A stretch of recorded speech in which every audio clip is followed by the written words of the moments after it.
You either is or you ain't. You do or you don't. You can or you can't. Or you will or you won't. Either way, baby, a good man, well, he's hard to find.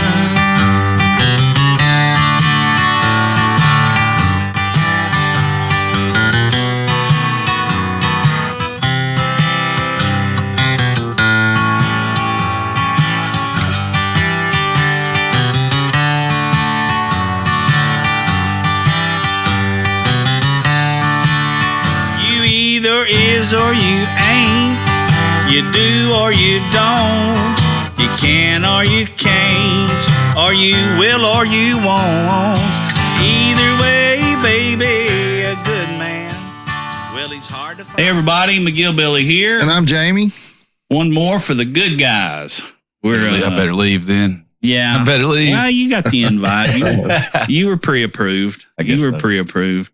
Today we got a special guest with us, longtime friend and a man about town. You've seen him with his fingers in all kinds of pies, from the promotion side of things to the literary world as well as the print media world. So welcome our guest, Mr. Rusty Odom. How's it feel to be back home? Dude, yeah, that's what I was going to say. It's good to be back home, man. Yeah, I learned how to drive a stick shift on this very street that we're on. Yeah, wow. Josh Welch's, what was it, maybe a 1990 Ford Ranger. Yeah, there was plenty of grinding going on, you know. Yeah. We figured it out, man. Yeah, it's good to be home. Thanks for having me. Yeah, you're very welcome. You know what they say, what if you can't find them, grind them? Yeah, plenty of that. Yeah, well, we're glad to have you here, man. We've been doing it a little while, and we talked about it for years. Yes. I had, and then Jamie and I got reacquainted and started playing music together, and then we started hanging out. We found out that we both mutually like cigars, and we started hanging out one day a week or something like that, or when we could. Sure. And was just like, you know, we talk about everything when we're together. I don't listen to much he says, especially when he gets into that New York Yankee bullshit. But, no comment. Yeah. You can lead a horse to water. Yeah. You know? But at any rate, we just decided one day, we were just like, well, let's do a podcast. So then we tried to figure out, well, we're gonna plan this thing out. We're gonna have this, and we're gonna have this, and you know, what's our direction and what's that? And it was just like, finally, it was like 5 months later and we hadn't did nothing. I know how that goes. And It was like, let's just start recording. Yeah. Roll tape. We'll figure it out. It'll tell us where we need to go. We can get guests. We can come up with things to talk about and different things. So I guess majority of the first ones when we started was all guests. Oh, yeah. And then we started first 20, probably. Yeah, probably so. And then we started doing some by ourselves and enjoying that and everything. So, yeah, I guess you will be officially show number 35. I like that number. Yeah. I'm trying to think of a sports. It's an odd number. It is. There's not a whole lot of sports. Herschel Walker by one. True, boy. Missed Thank that goodness. one. Yeah, thank goodness. What was Bo? Was Bo Jackson 30? He was 34. Okay, yes. I was, yeah. Frank Thomas, maybe? The Big Hurt. Yeah, the Big Hurt. There you go. So it's the only other guy. That's crazy. So did you hear that statistic the other day? There's only 2 baseball players from the SEC in the Hall of Fame. That's crazy. There's just one till Todd Helton. Yeah. Mm-hmm. That's crazy. Yep. That doesn't make any sense to me at all. But I mean, was Will Clark? I guess Will Clark's not in the Hall of Fame. No. But isn't that wild to think? I think it's pretty wild. I got to thinking about it. I don't really know. I mean, SEC's not traditionally been a baseball power until the last 20 years. Yes, you're right. So Sam Kinsey called me. I love Sam Kinsey. Yeah, great dude. He called me. He calls me from time to time. He's a season ticket, baseball ticket holder, and with the Vols. Sure, they're on fire. And he called me one day and said, I got 2 tickets. The girls are going somewhere and Amanda ain't going, blah, blah, blah. Yeah. I'll swing by and pick you up. I said, well, Sam, I'm kind of, in between, right at the moment, I said, it'd take me a minute to get ready. And he said, I got to come right by. I don't know how he phrased it. But he said something like, I'm coming right by your house. Yeah, might as well. And I took it like, I'm going to be coming right by your house. So we talked for about 5 minutes. And he goes, I said, well, hell, next time. I said, it didn't work out. I said, but next time, come by and have a beer, Sure. Come out, check out the honky tonk, blah, blah, blah. And he said, I'm sitting in your driveway. I said, well, why are you still on the damn phone, dummy? Oh, that's great. Did you go? I went, there wound up going. You did the right thing. Yeah. I said, well, shit, if you're there, I was like, I can make up I can't. You can't make it up now. I can't make it up now. He's like watching you while you're on the phone. Yeah. And so when we went, it was Todd Helton threw out the first pitch. Wow. And it was that 3-game stand against LSU. Oh, wow. Yeah, it was a big one. Yeah, it was a good game. But I found that out then, that he was, besides Frank Thomas, he will be the only other SEC player ever making it in the Baseball Hall. He won't be the last. No. There's about to be a flurry, surely. I mean, my God, that guy from LSU's already. Yeah. That pitcher. Yeah, put him in right now. Is it Skeens? Skeens, I think, yeah. Pittsburgh. Yeah. I mean, I used to say that Justin Verlander had it all, man. Sure. Best pitcher in baseball, married to Kate Upton. Yeah. Yeah, and that works. And now this dude is dating Livy Dunn. Is he? Yeah. But and throwing the ball 100 mile an hour, It's going well for him. Yeah. Good start. Good. Incredible. It doesn't get much better than that. It's funny you mentioned, Miguel, about kind of having an idea and then putting it off, and then finally just being like, all right, we got to do this or else we just need to give it up. At some point, you're just... It's it. And so it's funny because the same thing happened with, I don't know if you've seen the Knoxville Mix yet, but it's a weekly email blast that we're sending out every Wednesday, kind of highlighting a lot of the shows. We've put y'all on there a few times.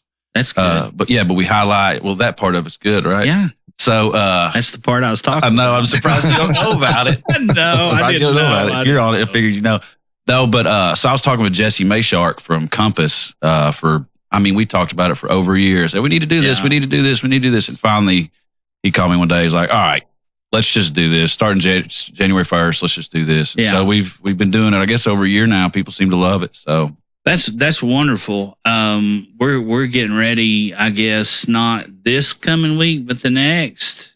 We're going to have Alan Sims up. Oh, man. So I'm looking forward to that. Are you sure? That's going to be the last one you do. You know that. Oh, right? You think? Yeah, he ain't no count. Well, He knows I'm kidding. We go on vacation 20 people ahead of you said the same thing.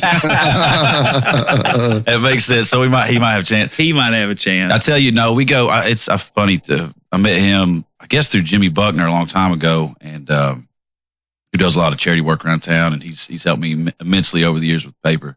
He runs Ex Hunger. And so both Jimmy and Alan, I'm gonna out him here. They both went to the University of Florida. So Alan don't like people knowing that a whole lot, but it's out there now. But long story short, Alan and I have gone, and Jimmy, all three of us have gone to the UT Florida game in Gainesville the last probably 3 or 4 times it's happened. Wow. We might have missed one there, but yeah. So Alan's a great buddy, and what he does for this city is fantastic. Inside of Knoxville is great. He was really, I really started following him. I'd always, look at that site from time to time, sure. But when the pandemic really hit, he was on it. He was on it, and it wasn't opinionated. It was, he did such a good job, I thought, at being factual and posting the numbers and, and not being fatalistic about it, just being honest about it. Yeah. Yeah, I completely agree. It was bankrupt of emotion for the most part. I thought he did it. In fact, I did this without him knowing, but the Society of East Tennessee Journalists, those awards are a mouthful. I can't ever remember what they're called, but the Journalism Awards for East Tennessee, I actually submitted his coverage for him without him knowing it to the Society of Professional Journalists. Oh, nice. And he won first prize. Wow. And awesome. So, which he obviously he deserved. Well, good on you. Good for him. Yeah, he deserved it. I still need to give him that award. Maybe I'll leave it here. Yeah, you should have brought it. Leave it here. I'll leave it. I'll tell you what, I'll give it to him when Tennessee finally beats Florida. How's that? Yeah. Well, I'll have it for a while. Well, God dang, don't say that. I like to jinx it so that I can reverse jinx. Yeah, I had I can't remember which vol it was, but one of the, what was, any rate, there's a couple of vols, ex-vols that were, or vol for life, whatever. I'll get in trouble if I don't say that. Yeah. They, I don't think is it Jabari Greer? Jabari Greer, yeah. Has got they do cigars. Yes. Yeah, I think that's correct. Yeah. Okay. So, anyway, our good buddy, Cody, old Beano Henry out there. Yeah. He brought me and, Chusky a couple of those cigars that were, the first runs of Jabari and them's company. Oh, nice. And, we were hanging out that night, and he was like, "You gonna smoke that?" And I said, "No, I'm smoking that when we beat Alabama." There you go. And sure enough, you got to smoke it. Shit, yeah. And then another funny story about that was I was down at Trailhead one night. Love it. Before I don't know, it was probably 3 or 4 days, couple days, whatever it was, a few days. Yeah. Before the game, and Brendan just happened to be there. Yeah. And I had my little case with me that I carry for my sticks and everything. And he goes, "You think we're going to beat them?" It's like, I think we got as good a shot as anybody to beat them right now. Sure. And I said, I'm not one of those guys that drinks the big orange Kool-Aid, but I feel like we could beat them. Sure. He goes, "I do too." He said, "I got to stop and get me a cigar in case we do." I said, "Hang on a second." Mm-hmm. I hooked him up with one. Oh, that's great. I know where this is going. And he says, "Yeah, man, that's great." I said, he said, "We're going to have the game on here if you want to watch it." And I said, "Well, I'm watching it." I think I was watching it at Chad's, actually. I think I was up there visiting him that weekend. And I said, "Well, I tell you what." I went out to this car, and I had probably 10 or 15 just stuff that I'd gotten through Cigar of the Month clubs and samplers. In the car. Yeah. It just happened. Well, what I was doing, and the reason I had them in the car was because I was going to take them to Chad's and put them in his humidor. Gotcha. That way I didn't have to, if I was going to go up there and hang out with him, because at that time, that's about the only place I was going. I gotcha. It was a rough time, I tell you. I hear you. But didn't get to eat a damn thing. Yeah. And I went and got those, and I was like, and I had a cheap cutter and everything. And I was like, "Give these to Joe and tell him to put them behind the bar." I said, "When we beat them sons of bitches, I want everybody in there smoking a cigar." And we beat them. That's fantastic. They set off the fire alarm. Yeah. I love it, man. That's so great. Yeah, the Trailhead's, it's my neighborhood bar. It's one of the cool things about Knoxville that's happening. This growth is a little bit daunting, in my opinion, for some reasons. But one of the things I love about the growth is, and especially Knoxville, South Knoxville, and I'd had that festival Second Bell down there in the river forever. But we have neighborhood bars now. We have Trailhead is kind of the thing that, in places like Trailhead that are all over the country. That's kind of what I feel like we were missing, like a place where it's like everybody's cheers, Yeah, a gathering place, right? And it's that's the way Jimmy's was for years. Jimmy's is fantastic. That was the neighborhood. Absolutely. Cash Money. Yeah. Beer bar. Yeah. Carter Boys, right? Yeah. And that's where you was talking about the neon earlier. Yeah. That was the sign that was great. The one to hang up in Jimmy's. That's great. Yeah, but so I feel like that's, if we're going to grow, as long as we've got some stuff like that. Absolutely. Then I think might be okay. I think we're getting ready to start working on something with Brandon and Joe and those guys over there. Please do. And start doing an event of sorts, and we'll leave it there. Oh, man, breaking news, everybody. Yeah. This just in. Yeah, happy July the 4th, a little bit after. But it's funny you mentioned Brendan, though, because he's been so kind to me. He's actually my landlord. Yeah. And so, man, he's been so kind to me. And Joe, we use Trailhead for our artist hospitality and artist check-in for Second Bell. And so that last year, it was so funny, man. That last year we had, all those guys from Super Drag hanging around Trailhead in the parking lot. And then the next night, close it down, we got big boys just hanging out in the Trailhead parking lot. Big boy from Outkast. It's like, never in a million years would you have thought this, here's a big boy hanging out Trailhead. Was the Who'da Thunk It? Yeah, Who'da Thunk It. Hootie Hoo. Yeah. No, we love Trailhead. We run a commercial for them on the podcast. Yeah, I've heard it. Yeah, it's good. It's a good one too. Them and Cindy Lou and she's great. Kyle Campbell. He's also great. All right, well, that's good. That's some good sponsors. Yeah, so and that's part of the whole thing with the, when we were trying to come up with something is like, it's really easy to find shitty news. Oh, buddy. Or shitty opinions. Oh, buddy. Oh, gosh. I wouldn't call it news. Sure. No, it's not. I broke not the cardinal rule there. Yeah, it's not. You know that, but the shitty narrative. How's that? There you go. Is that better? I love that word. I use it all the time. And it was just like, we should do something that showcases whether something positive and things that we enjoy, as well as people. Absolutely. That's been a part not only of the community forever, but a part of my life for a long time. Sure. I mean, I've been around a while, Absolutely. and I've always been that type of person. I like to, the neighbor over here used to have a saying, collaboration's the key, Michael. And, I love that because people have been so kind to me over the years and have freely given. Sure. And that's what this is supposed to be as well. Well, you earn it, like when you're good to people, especially when you're good to them and don't really expect anything in return, then, you'll get it back a lot. Well, don't give me something if you expect something in return. Also, for it. Yeah. You freely give. Absolutely. Or you're not giving. That's it. Right. Look in the dictionary and read the damn definition for it. I'll have to learn how to read first, but I'll look it up. I'm gonna look it up. Hey, you're lost cause. It's over. Yeah, it's over. That's why I got Matt Rankin. As they say in the Northeast, it's over. It's over. I run a newspaper, can't read. Piss Taking a piss. Yeah, well, it's been fun. I didn't really know Matt and his wife that well. I'd seen them several times, spoke to them, was always friendly and stuff. But sure.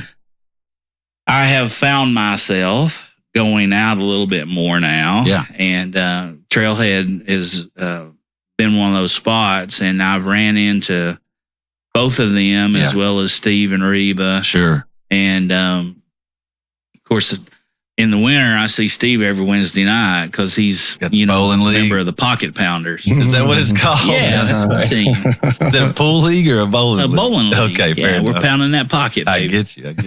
And it would work for pool too, I guess. Hell yeah.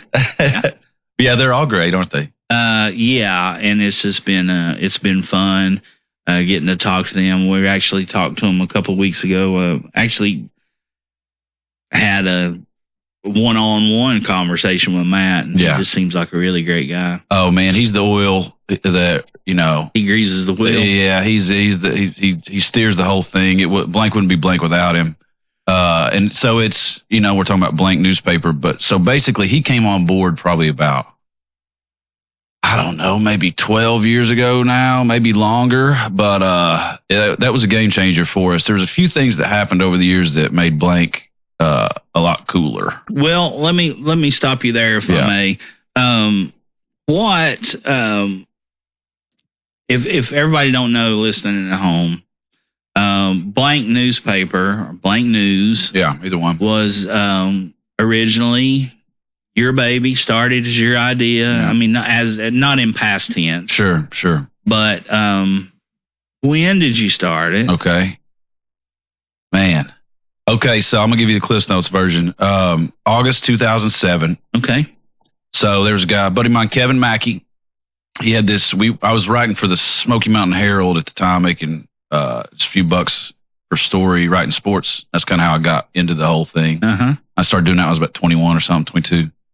I guess I was about 24 and somewhere around there. And then Kevin Mackey had this thing called Open Vibe, which was kind of a local onion. He called it a shits and giggles newspaper. Okay. We cuss on here. Absolutely.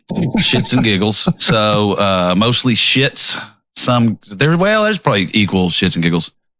And so we had... Not schnitz and giggles. Not schlitz and giggles either. That'd be a good sponsor. Hey. So... That could be a good commercial. Hey, let's do it. I know a guy. So yeah, long story short, he had this company or this paper called Open Vibe. I had gotten to cover Bonnaroo for it one year. This was 2007. Excuse me. And so it was August, and Bonnaroo happened in June, so it was 2 months late. And I wanted to cover Bonnaroo again. And I was like, we got to get this thing printed. And he just printed it whenever he could come up with the money for it. He'd print it 3 or 4 times a year, maybe. And so I was like, I want to do this, like, I want to do this again. So we need to get this thing printed. Come on. We got a big argument. And he said, just start your own damn paper and print it. And I said, you know what? I will. And I walked home. He lived over in North Hills. He and his girl lived in North Hills. I think it was his girl's house. And I walked home to South Knoxville, right there, right from Trailhead, just to prove a point. I was dumb and young. So it took me about 3 hours to get home. And like kicking gravel stuff, all mad. Yeah. I got home. He called me the next day. He goes, hey, you really want to do that? I said, absolutely. He goes, all right, come over. I'll show you how to do everything. So the whole reason for everything is Kevin Mackey. Well, there you go. Yeah. And that's why later on we named stage at Second Bell the Mackey stage, which ended up being the main stage. So nice. Everything's in tribute to him. He passed away a few years ago, but he lives on with us through things like that, Well, and what a great story that the fact that, you didn't let some stupid bitter moment dictate the future. I mean, instead it made it, he was very mature to call me the next day and be like, hey, you serious about that? And he apologized. Yeah. I apologized. Like, sorry, man, it was out of line. We're both passionate people. We're both dreamers. Yeah. So when you got a bunch of dreamers, talk out loud. Yeah. I do a lot of talking out loud. You know how it goes. When you got a bunch of dreamers, it's hard to get stuff done sometimes. So. Yeah. But yeah, so it all goes back to him. And then, so that's how it started, Blank. And we actually started, it was going to be a sports newspaper. This was 2007. So the first cover of Blank, it was a double cover. It was that Bonnaroo story. I had a picture that I asked somebody permission for of Wayne Coyne from the Flaming Lips. And I used to do double covers because I wasn't selling enough ads to put an ad on the back page. Then the back cover was Tennessee football. It was Montario Hardesty, which ended up being a buddy of mine. I worked with him for a little while at Calhoun's. It was him breaking that awesome run against Cal that one year in that opening, like the opening game of that year. So it was going to be a sports paper. And then obviously 2007 happened. I believe that was the Wyoming year. I believe that was the 5 and 7 year. And Johnny Flanagan immediately said, hey, what do you think about focusing more on music? So then we focused on music for the next 3 or 4 years while UT was trying to get right. So just finding your way. We didn't know what we were doing. But you got to do something. I remember the last part of this is I remember I had a Dell computer and it was so old that I had to plug it in to get it to turn on. I couldn't charge it anymore. So I was having to go to businesses and ask them if I could use their plug so that I could then try to sell them an ad.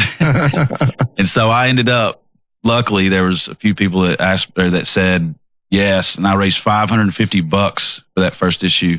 I called the printer where I was going to get it printed. And I said, hey, how much is it for barely any copies, like just enough to get maybe a couple thousand copies. They were like $550. I was like, wow, this is meant to be. Yeah. So then we did it. And then, so we were kind of goofing around there for a few years. And then when Matt Rankin came on board, when was that? That was probably a few years into it, maybe 3 or 4 years into it. And that's when, he's much more of a professional than I am in every sense. I'm the dreamer, and I don't have to tell you that. Maybe the listeners don't know. Well, they probably know too. Who gives a shit? It's true. So, but he's the reason why it's good. And then his wife might even be a better writer than he is, Jennifer Duncan Rankin. She does our horoscopes. Yeah. So there's a lot of credit to go around. John Eaton was really instrumental in the graphic design. He's actually back with us now. Okay. So he's moved around a lot, and he's actually designing for us now again, which I couldn't be happier. He's my favorite designer of all time. So. Right. But I've still got a lot of good people that help me. But is he back in town? No, he's in Mexico. Okay. I think I can say that. He might be on the lam. Who knows? Well, but I'm not saying where. Mexico's a big place. Yeah, well, and there's a border there. There's a border there. But yeah, I've got a lot of credit to go around. So there are extradition laws there. But yeah, I'll talk all day about all that stuff, and for good reason, that's because great. Because a lot of people deserve credit, you know. Well, absolutely. I mean, listen, we don't. I don't care how great everybody thinks they are at some point or another. You don't get anywhere in the world without a little help. Oh man, that's right. That's period. I don't care. You can tell your story any way you want to tell it, but that's just the fact of the matter. It is. It's lots better for somebody else to brag on it than for you to brag on yourself, right? Well, so that's what I'm doing for them, hopefully, because they deserve it. Don't be a LeBron.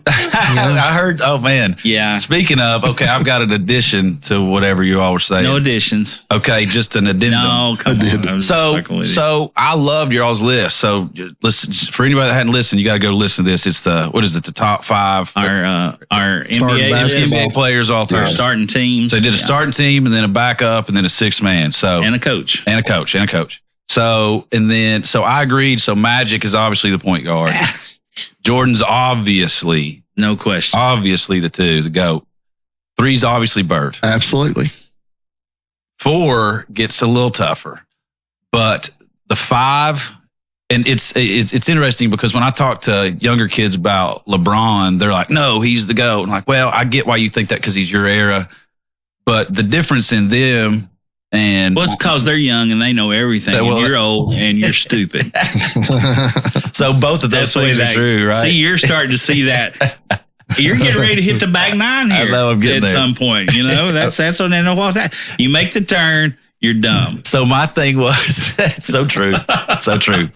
So my thing was... So I always thought Hakeem Olajuwon would be my 5.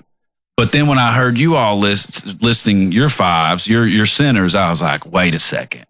This is the first time in my life where it's like, I'm not going to pay attention just to my era and be like, it's the best one because I'm most familiar with it. Because you all did a good job of like giving stats and all that stuff. I tried. So you did a great job. And so, but yeah, so I think I might have to change Hakeem to one of the 2 that y'all chose. Because I loved them both. I mean, but I didn't grow up watching Kareem, or who's the other one you said? Wilt? I said Kareem. He said Wilt. Okay.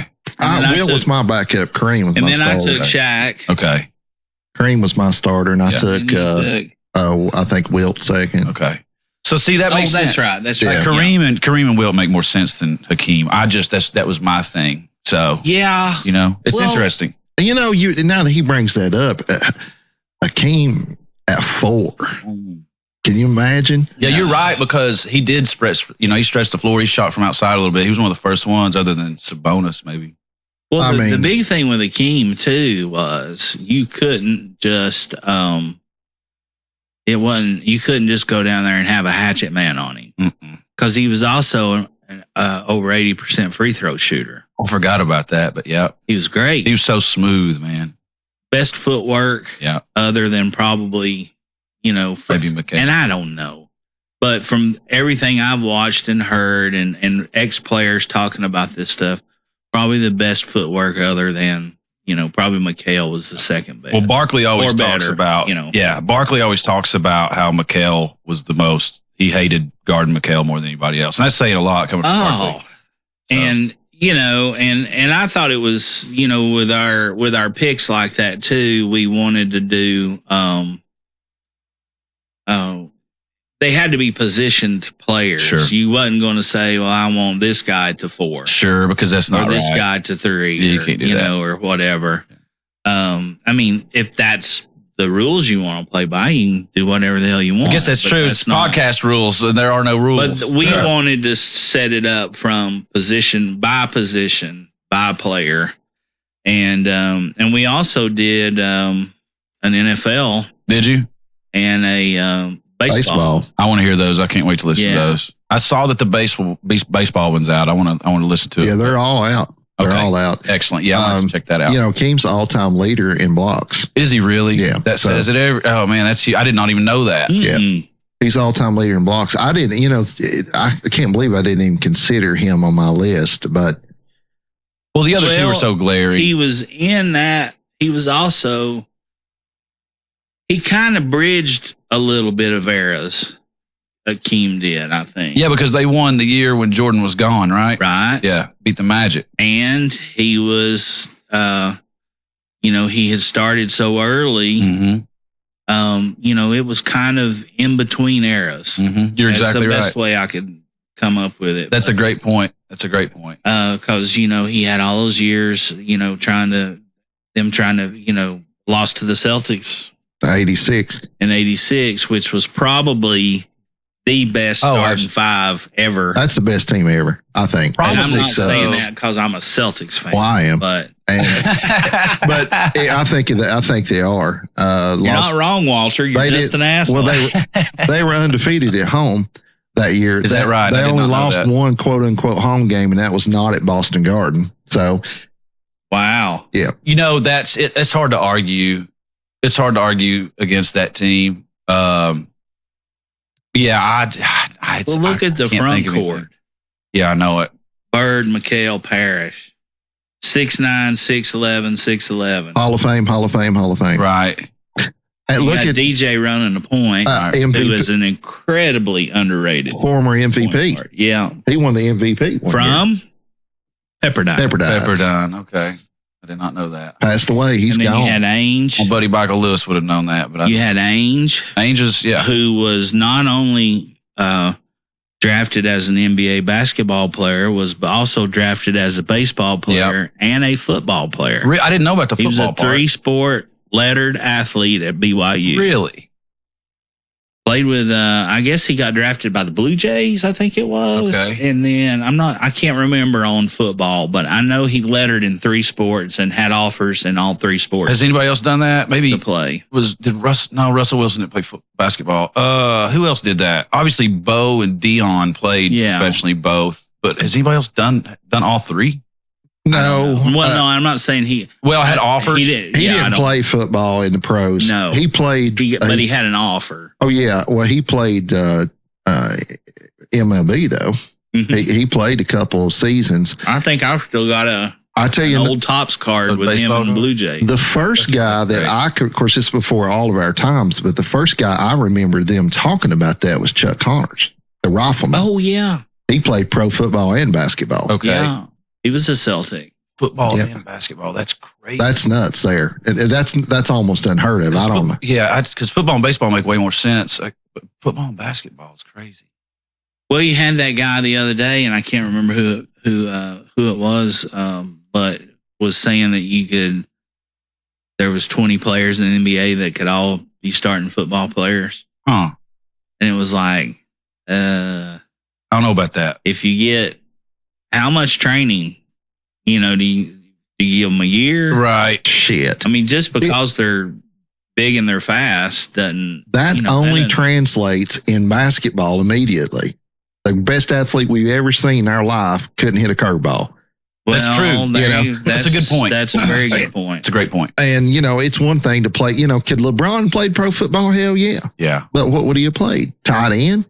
Probably. He's 6'9". He'd been the tallest person on the field. Maybe defensive end. Or but would he have been happy in there? Defensive end. Man, that would have been. He's mean enough. Yeah. And he's not. But I doubt it. So I love talking about stuff like this, and I love that y'all did that. I love that y'all went there on your podcast. Man. It's very enjoyable to listen. We like I said, we originally started talking about different things, and we so much smoke. I can't keep it lit. Well, I tell you what's we got a lot of humidity right now. Yeah, and we didn't say what we were smoking they're not either. Burning the best. What are you smoking? I'm smoking the Garcia Blue original. Don Pepin. Yep. Nicaraguan Puro. Rojo wrapper. Nicaraguan binder and fillers made at the My Father factory. What size? A Toro? Yeah. And I think they call it something else. They it's do. Basically a Toro size. Not for the faint of heart, though. This one will put you on your can right here now. Yeah, you got to stand up when you pee-pee when you smoke that one. Well, that's why I'm kind of concerned. Even for people like us that smoke all the time, you start having to really puff on it to keep it lit, man. Yeah. Next thing you know, you're puking in a trash can. Yeah, I hear you. You know, I remember one time in, what was it? Maybe Diversified Tech or something in the VOL, vocational building at Carter. Which, do they have vocational? How was it split up vocational? I can't even remember. Was it split up? Did like you that? go to Carter? I went to Carter, yeah. Did they have vocational? Yes. I'm saying, was it split up between two wheels paths? were round, and they had vocational. How many? Mr. Nipper was still there. She and Levi Garrett. That's great. So it's funny you mentioned that. So my teacher caught me dipping one time. It's the only time I've ever dipped in my life. I was just mischievous, you know. I ended up getting kicked out, but not for this. So he caught me dipping, and he goes, "Okay, you can dip, but you got to keep that dip in while you do 50 push-ups." And I was like, "All right, cool, I'll do it. I can do 50 push-ups, no problem." Back then, man, I threw up everywhere. Oh, I bet. So I haven't dipped since. You know, that's the way to teach somebody something. Who was it that caught you? Can't remember. Coach Ford. That sounds like a Coach Ford. He was one of the football coaches. What era was that? This would probably been 99. I was supposed to graduate in 01. Yeah, Swaggerty. It may be Martin, Coach Martin, I think. Oh yeah, there was Martin. I remember Martin. But yeah, it was a good lesson. He got it. He got me. It hit. Yeah, I haven't touched it since. I see Coach Ford he was a weird dude. Man, there's I didn't like him then. I mean, he was always nice to me. Talk health. I didn't like him. Yeah. Did you all have good sports teams when you all were there, or no? Terrible. They were pretty bad. I didn't help. I didn't play. Really? Your freshman year, you were 10. My freshman year, we were 10-0. And then they got beat in the playoffs by Gibbs. No, wasn't it? No, Clinton. Okay. Dragons. And beat is an understatement of what happened. Clinton's always up and down. When they're good, they're good. Well, we didn't do nothing, but we ran. We were running the ball a lot. And it wasn't just running the ball a lot. They were that in that era. You were still in that mentality of like Oklahoma, Nebraska. So we were running the veer offense, and it was just 46 G belly, 58 trap. Yep, that's about it. 32. Throw the ball at all or never? Some. Yeah, we had speed. We had a speedy receiver. Jeff Black was that's what I was going to say. A speedy receiver on the outside. Shout out Jeff Black. We had Marcus Spears. I say that's the other guy. Running back, big guy. Yeah. We had big guys up front too, and I could see why we ran the ball. I mean, Steve Witt was a guy that was on the line, and he was probably 6'5", 265 back then. I mean, that's what you need. 1,000 push-ups and 1,000 set-ups every day. Good night. He was a manster. Good. Half man, half monster. I like that. I've never heard that before. Yeah. Did he do it with a dip in his mouth though? No, I don't think so. Steve was actually great. Was a pretty straight laced teetotaler, huh? Yeah. I think so. I mean, I was obviously a freshman. They didn't know anything about my little toe-headed ass. I worked out for 8th grade year and then played a little bit of freshman ball, and I was like, dude, I can play instruments. Yeah. I can go to every game. Yeah. I can catch baseball. I can catch football games. Yeah. I can be in the pep band, catch all the basketball games. Sure. I don't have to run. That's right. I know all the cheerleaders. There's flag girls. Yeah. This is stupid. Yeah. That's hilarious, man. I know what you mean. And you can still walk now. Yeah. Yeah. It's funny. I coached youth football for 9 years. Coached 5 years at West. 6, 7. I remember that. 6, 7, 8th graders, and we went to Bearden. Nathan Meeks is the guy that got me into it. One of the best things that anybody's ever done for me. I'm so grateful to him. But yeah, he'd been doing it for a while, and he kind of taught me into it one night. And did 9 years of it. I wouldn't trade any single moment of it. I heard Steve Wildsmith on here talking about how the kids teach him just as much as he teaches them, and it's the truth, man. They teach you. Man, it's such a learning experience. It's not the kids you got to worry about. It's the parents. Always the parents. I coached for, I think 3 or 4 seasons. One for a few down at, it was basically a central team, but it was at Inskid. Yeah.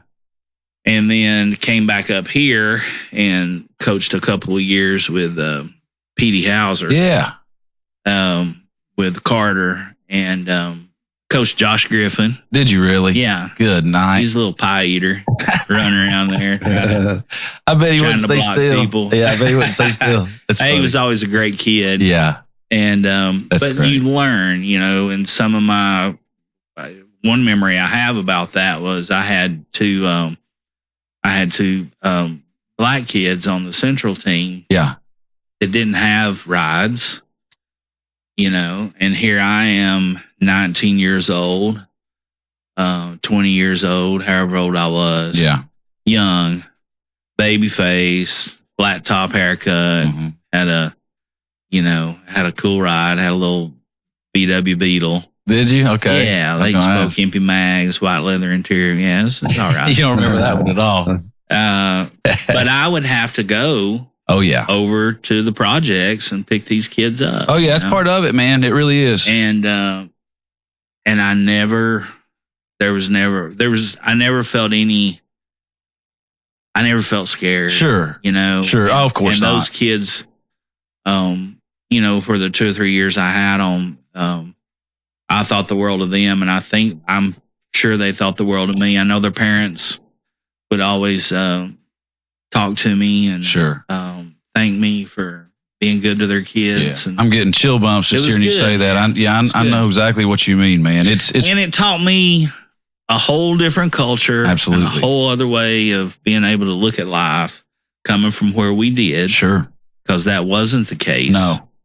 More so probably in your day than in mine, because I think we had 2 black students in my entire graduating class. Is that right? Of 300. That's interesting, because when I was there, so I was, like I said, I was supposed to graduate in 2001.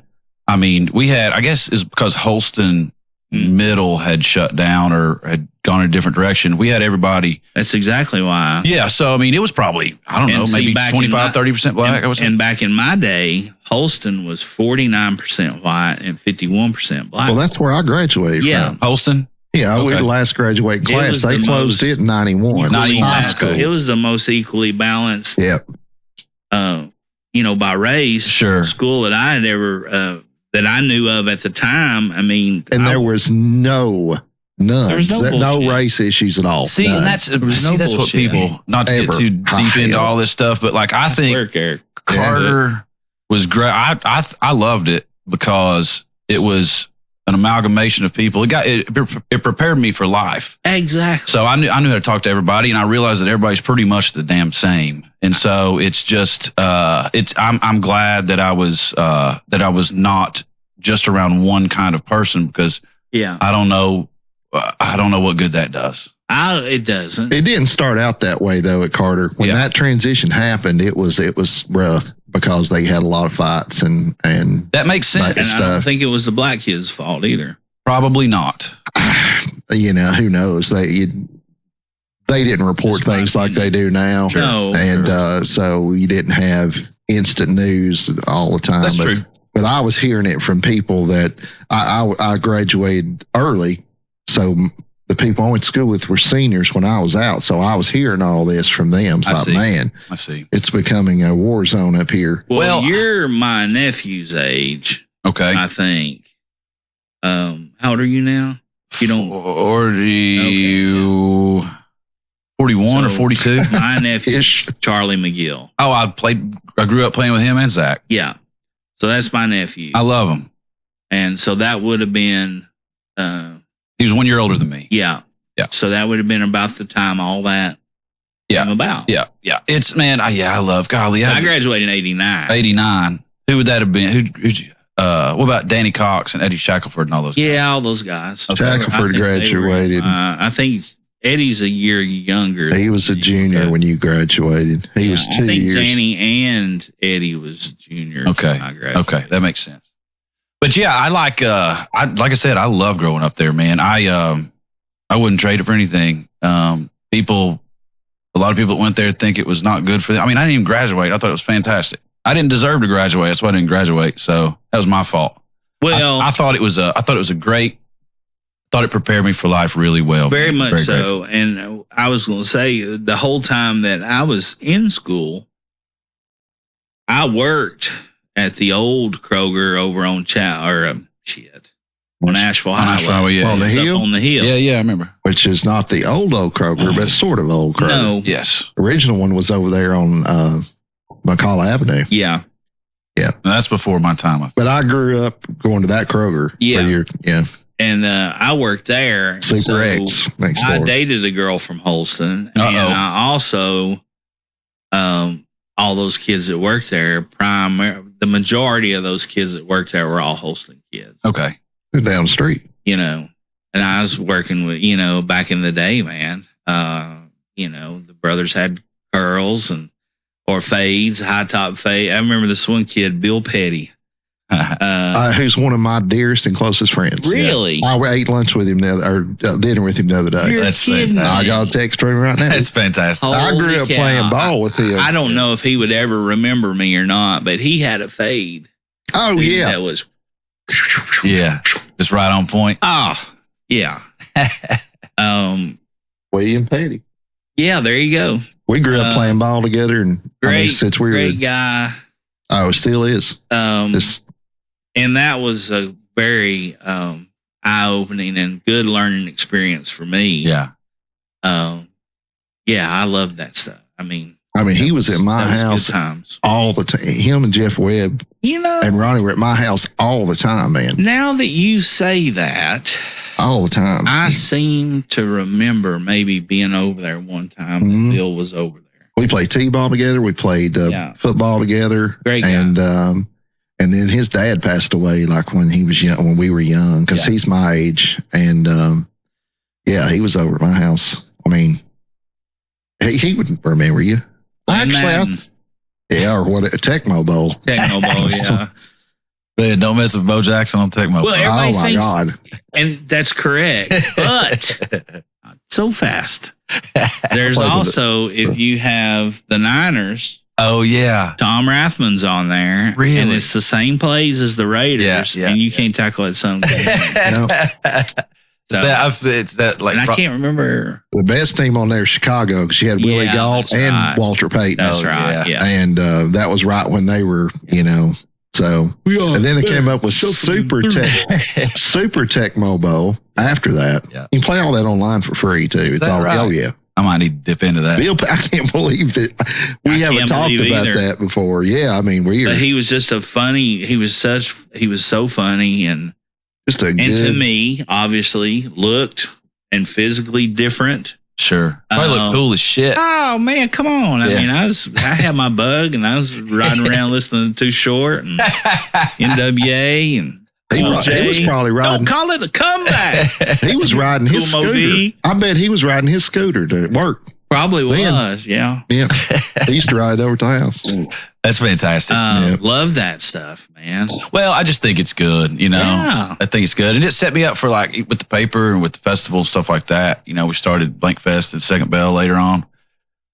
I mean, I always felt like I was prepared for life. I've never felt intimidated by any situation I've ever been in, conversationally, I remember a quote from Roseanne Cash about her dad. And people were asking her about, did he, did he push religion? Did he do this? How was he as a father once you were in your formative years and as a teenager and all this stuff? She said, the best advice in the world my dad gave to me was when I started talking about things like that, about social issues, religion, and all that, was he told us to investigate everything for yourself. Learn a little bit about every religion. Learn a little bit about every culture. And then you can come up with what you think and how you're going to use that in your day-to-day life. Sure. And you'll discover how similar everybody really is. We're 100% guilty. Human is charged. Yeah, that's true, man. I mean, but I remember that, and I just thought, man, what good advice for for a kid. It is. Especially somebody, like I say, in those formative years where those things are really important. It's poignant, man. And that's why I wanted to, that's why all I could really care about is traveling. Anytime I can, I like to be traveling.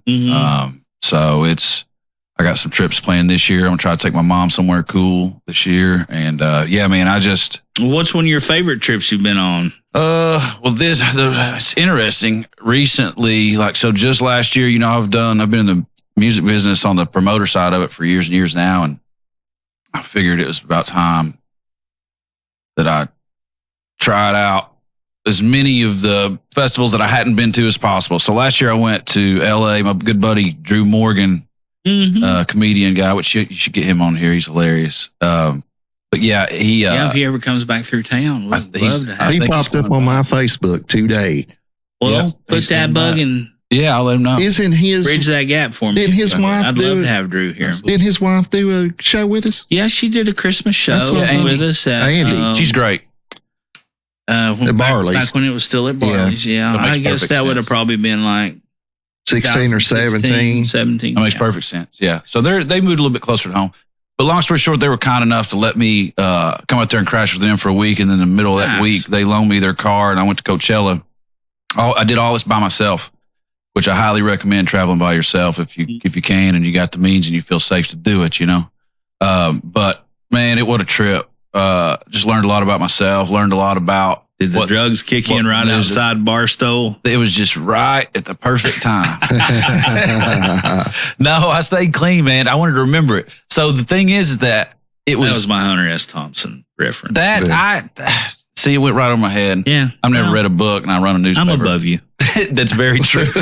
I'm teasing. No, it's true. I'm teasing. No, it's not true. But yeah, man. So that was one of my favorite trips just because I did it by myself. Yeah. And I learned that a lot of the notions that people have about certain places or certain ideas are just completely fabricated. So, like you said, it's that narrative, man. You get to go check it out for yourself and then you get to decide. You don't have to listen to other people tell you about it. That's the thing. I mean, you always got to be alert, and you always got to know your surroundings. Yeah. But if you sat there and listened to the narrative that's it's been preached, it's been talked about for years. It's just more so in our face now than ever. That's it. They would have you thinking that there's Civil War going on. Yeah, werewolves, zombies, lurking around every corner, vampires, what have you. And it just ain't true. It's not true. I have been fortunate enough to, play and perform and visit, like 26 different states, 6 different countries. Hell yeah. And I've always met more good people out there than I have bad. Well, that Carter shit travels too. I've learned that. But the thing is that, see, that to piggyback off what you said. Yeah. So, this is either going to be great or terrible, when they see us coming. This ain't going to be nothing in between. But I feel like there's a power in having something to look forward to. So I always try to have something on the books so that when I'm having a shitty day, I remember, all right, well, let's get through this. Let's get the work done. Keep chopping wood. And then still got this thing to look forward to. So that's why I always try to have stuff on my calendar. What about you two? Have you all had any good trips lately or got anything coming up that you're looking forward to? I just got back from Panama. Nice. How was that? In February. Utopia. Yeah. I would move there. I mean, that's been this week's episode. Yeah. It's going to be hard to beat. It feels like old America, like I think old America might have been. Everybody, it's community based. Everybody knows everybody. The neighbors talk to each other. Absolutely. And all that. And it's just a slower pace of life, man. They just, you just slow down. I could handle that. And food's great. It's all fresh, And, they've got some obstacles just like everybody else. Sure. But I loved it. I mean, I loved it. I know that's not an island, but that's the one thing I learned about, by visiting Hawaii all those years was island time. Buddy. We're leaving Tuesday sharp. Exactly. Yeah, and I had some trouble adjusting. That's exactly what it is in Panama. Yeah, that's great. Yeah, Tuesday sharp. I love that. So, but I haven't been anywhere recently. But we do have. We're going on a trip in September. Is that right? Yep, Chicago. Going to Chicago. Going up to Wrigley, catch a game. Man, that sounds great. Probably drink some beers and eat some. Watching a Yankees. I was about to say, who's it going to be? I'm going to make Jamie watch me eat deep dish pizza. He's not getting a pizza. There you go. I know, man. There you go. I'll be. I might have to splurge there, but I've been looking for some jerseys that are half Cubs and half Yankees. Yeah. Oh God. Why would you do that? They don't make any. I would. Of course they don't. A house divided. I mean, my God. Listen. Why would you spend your time? You shut up. Why would you spend your time? Why would you spend your time looking for that when you could be much more productive by putting a blindfold on and just go playing in the street? Well, my thought process. Am I to the yellow line yet? My thought process was there. I was going to get you one so you could feel at least half like a winner. Gosh. I forgot to show my lighter. Here we go. There you go. Yeah, don't break the camera. Nobody cares. Yeah, they do. That'd be the highlight right there. On the bottom of YouTube, it said most watched. This will be it right here. It does say that now. Yeah. Well, letting all that bullshit go. I'm smoking the El Juanice, the Wise Man. It's from Foundation Cigars. This blend actually just took a Matt Malillo. I got it that time. Yeah. I was like, yes, we were pre-recording a couple episodes, and we were talking about this particular guy that owns this cigar company, and I was like, it's an Italian name. It's got a vowel at the end of it. I can't think of it. But anyway, Nick Malillo was with Drew Estate for years, but this took on they changed the name, which I'm glad, because that's very hard to say. Really translates to the Wise Man. Okay. And but Corojo 99 wrapper, Corojo 99 binder, and Corojo and Criollo fillers. So really good smoke, very Cubanesque, Nicaraguan Puro, by the way. Yep. And I was smoking. Let's see, what size was that? It was a torpedo. So basically a Toro, 6.2 by 52 ring gauge. The Wise Man. You won't find it with this band. You may find some people that's got older stock orders, which is fine. Grab those. This damn good cigar. And I'm smoking a L&M Blue hard pack short. And that's what I've got. And they're real short right now. I'm short. I'm out. I used to go in gas stations and just to listen to people order cigarettes. Sure. Oh my God. L&M Blues hard pack. Yep. It is I hated it when I was a cigarette smoker. I always smoked reds. Yeah. But I liked them in the soft pack. Did you take a knife and cut out the bottom of them? I never was that cool. You know what I'm talking about? I worked with a dude that used to do. Yeah. Used to fold the full back over just so, turn one upside down, whole deal, This black guy named Herman that used to work years ago back at down at the cement plant. He'd smoke cools. That's it, yeah. And he'd flip one out, because you could flip them out with the soft pack. Oh man. You know who else smoked cools? Nat King Cole. Yeah. That makes sense. 3 packs a day. Our old buddy MD used to be a cool smoker. Man, that's wild. But I'd go in and order, can I help you? And I'd say, yeah, I need a pack of Marlboros, reds. If I had to say that. Sure. Pisses me off. Sure. How many damn different ones you need? Sure. There's a bunch. And they'd be reds. Yeah. Yes. Yeah. Marlboro. Yeah. Only thing on 72s, is that the one you want? No. They're in a red pack. And it would never fail. They'd hand me a box.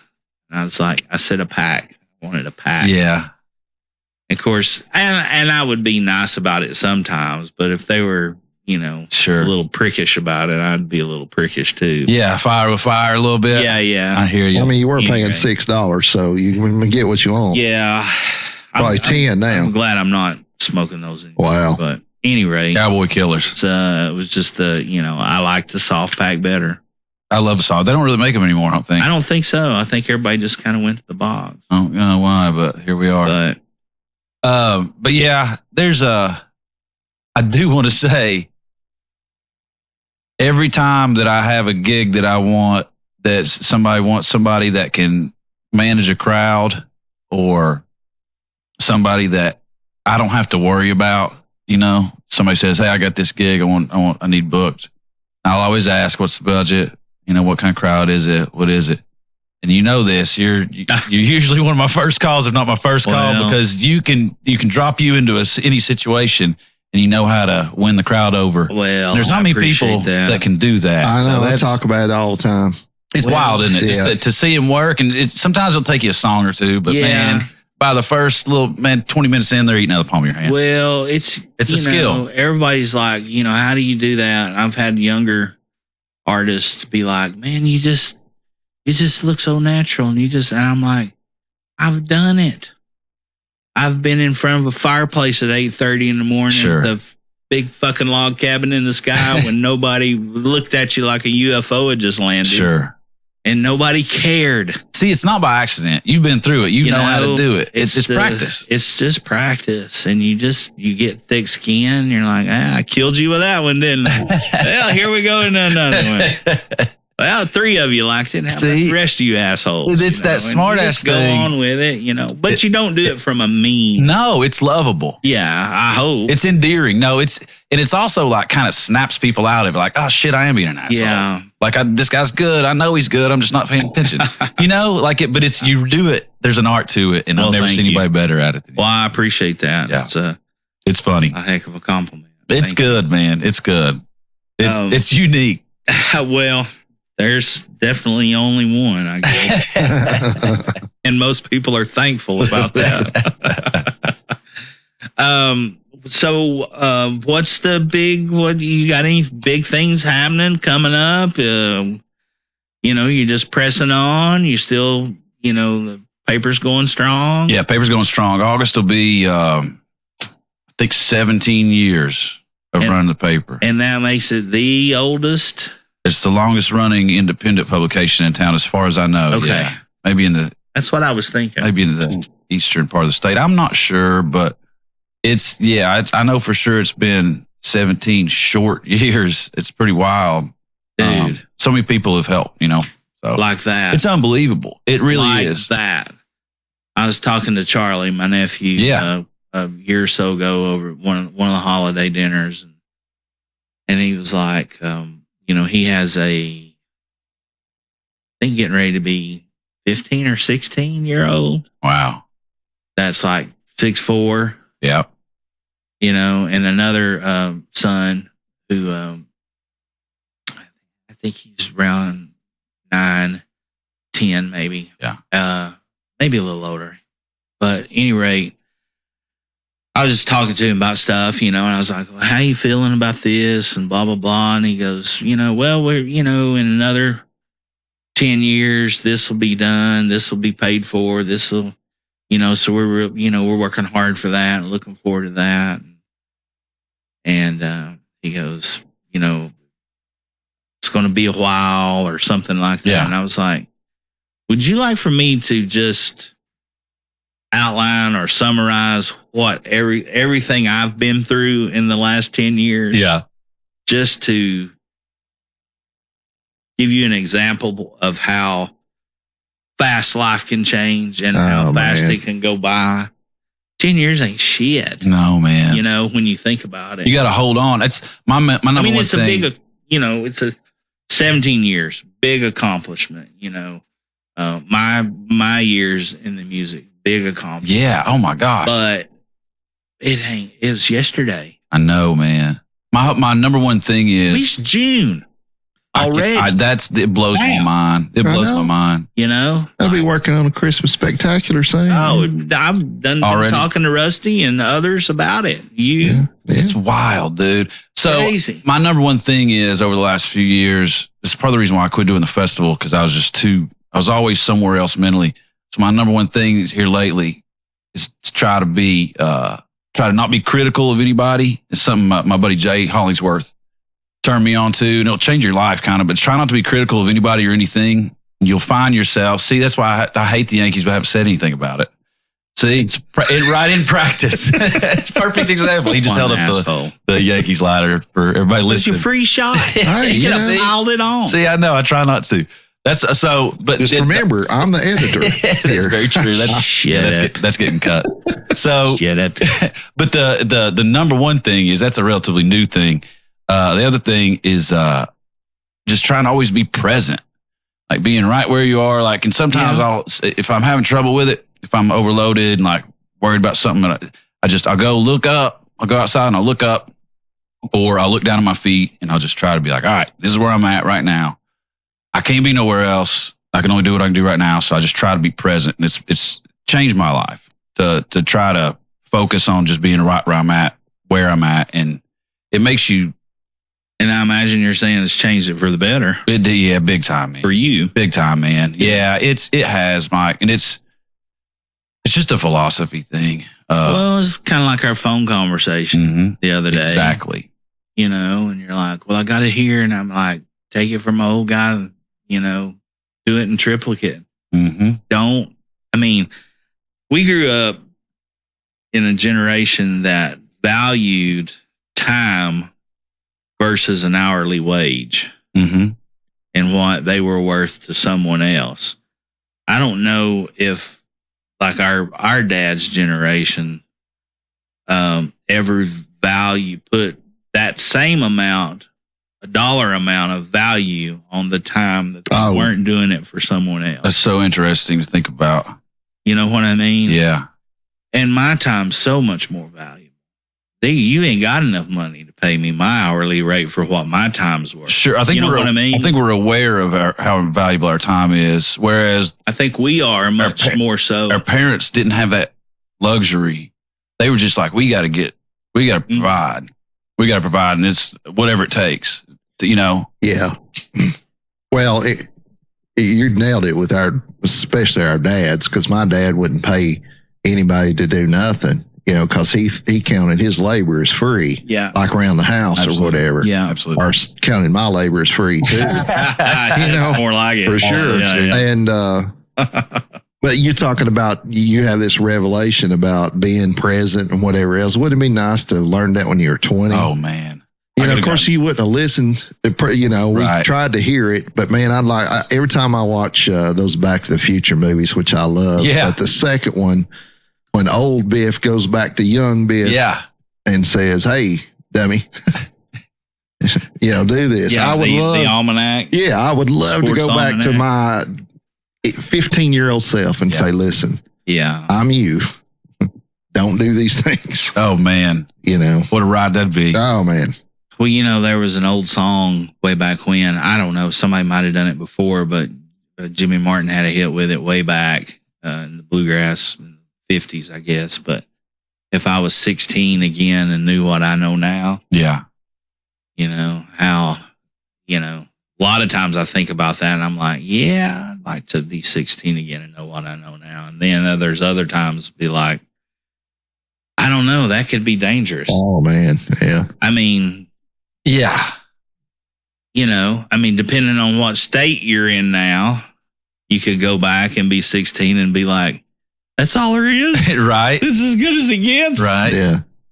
You know, that's a good point. Or you could spin it, you know, and try to learn from your mistakes and try to carve out a different pathway or do things different. But sure, you know, that's it's just part of the ride, though. You know, it is. I enjoy the ride. I feel like, and I learn a lot from interacting with people. Like I've learned a lot from you over the years, just the way you interact with people. Because your name is your name. A little closer to the microphone to say that. Please. Really enjoy Mike Miguel. Really enjoy him. I'll cut that. Please do. Yeah. But I'll cut you. But you know, you got to pay attention, and so I love the creativity that's going on in town right now. I love this. You know, this place looks great. By the way, you've done a good job with it. Thank you. Yeah. But I love this. You know, you got to people trying stuff, people being creative. Yeah. You got to be creative. And this town needs as much of it, just like any town does, but especially this town. It's the one I know. So I want as much creativity as possible and as much, as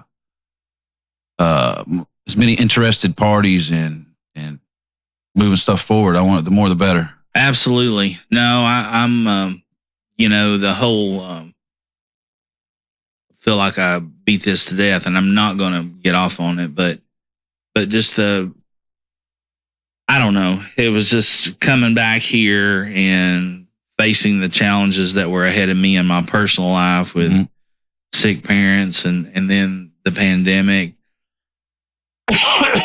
It just seems to be, it put more emphasis on things that I might have took for granted or thought was going to be there forever. Even though knowing better. But it also allowed me to step back a little bit to I still haven't found my extra creative muse yet as far as like in songwriting and stuff. I'm still got lots of unfinished ideas and different things and melodies and and like I know Wayne called me up to do the 6 o'clock square. Wayne Bledsoe, to do the Swerve one night. He ain't worth a shit. And I was not worth a shit. You can cuss on here, right? Hell yeah. Not yes, but hell yes. Apparently, you've not listened to all the episodes. Yeah. Well, I heard Steve Wildsmith's on here, so I know you can cuss. That foul mouth hooligan. Goodness gracious. But when Wayne called me and asked me, and I said, buddy, I'd love to do it. I said, but I'm going to tell you right now, don't ask me if I wrote any new shit, because I ain't. I said, I can go way back and pull some oldies that I haven't done in a long while. I said, because I don't want to come across as just doing the same old, same old. That was one of the big things. Like when I first started playing solo, down at Jimmy's, I never did a solo gig before. I'd done one solo gig before, and that was a fundraiser for Edie McCombs. Okay. I remember that. That Nicolosi put together. Absolutely. Way back in the day in the World Grotto. Absolutely. That tells you how long ago. Oh, yeah. I still have that poster. Soul Sister. Yep. I've got it somewhere. It needs to be hanging up in here. Oh, that'd be a perfect thing to put in here. There's some names on that thing, buddy. Yeah. And that was my first ever, besides a campfire, hanging out with friends or something. Sure, like that was your first legit. Yeah. And then, years later, going to Jimmy's and doing it all. And hey, you still in frame there? Hey, I believe I am. We'll see. Yeah. Go gadget legs. Well, we're in a little bit of tight quarters here. That's good. But we're learning. But anyway, what was I saying? Where was I going with all that shit? Solo show. Sorry about that. It's my fault. No, it's fine. Oh, you just learn so much about doing a weekly solo show in a beer bar that's probably only going to want to listen to what they just got done listening to on the radio. And you don't play any of that shit. Sure. Not because, some part of it you don't like. Right. And you just choose not to. But a lot of it you don't know or just not what you're passionate about. Well, and you don't have the ability to fucking play it. Yeah. People don't understand that either. There are some songs you'd ask for that I like and I would love to play, but that's not what I do. Sure. I do not possess the talent to just wing that kind of stuff. Huh. Other things I can totally wing it and probably fool 3/4 of you. Yeah. But there's some things that's just like, I can be half-assed here or I can be half-assed out there. Right. What do you want? Sure. You putting a 20 in the bucket? Okay. I'll sing you that one. Yeah, we can do Rudolph. But at any rate, I don't know. I lost I was actually going with that, but I think it's great that there's been a flurry of creativity lately in town. I think it's great. Yeah. But you're saying, so what, you still got songs on the table that... Oh, that's... Well, okay. Yeah. So the reason I said all that was doing a weekly show solo, you didn't want to play. There was a certain percentage of those songs that you'd play every week. Sure. But you'd have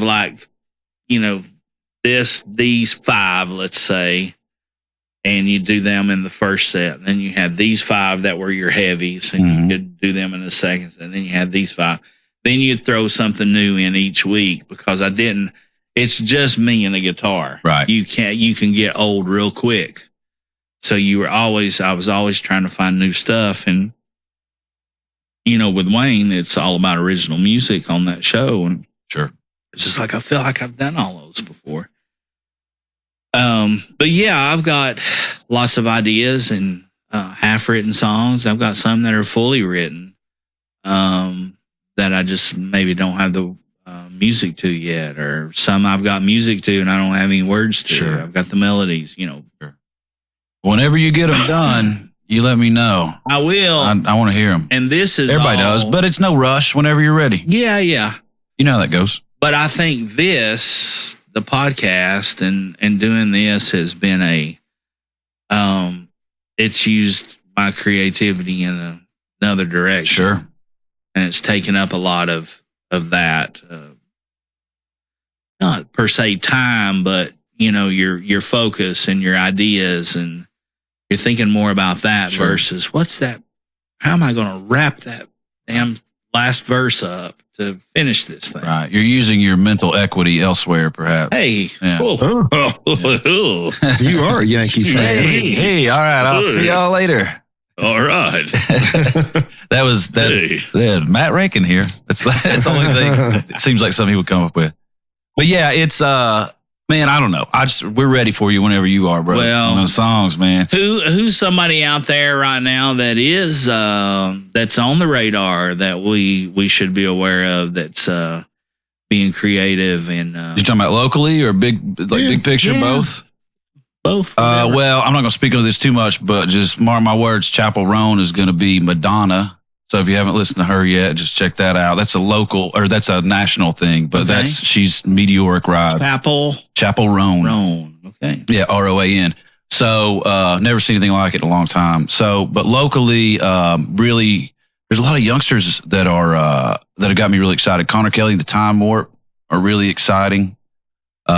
Serena, she's been Guy Marshall. She's got a new project that's fantastic. Oh, by the way, I got Adam going to line him up to be on.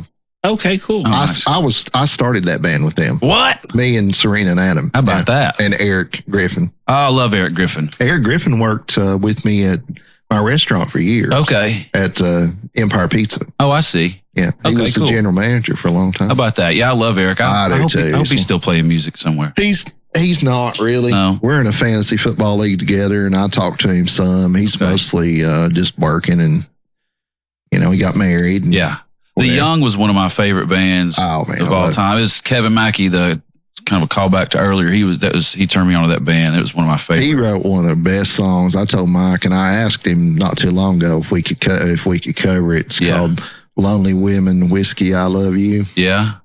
Guy Marshall used to. We got to do it, man. It's a great song. Heck yeah. But I mean, there's several other.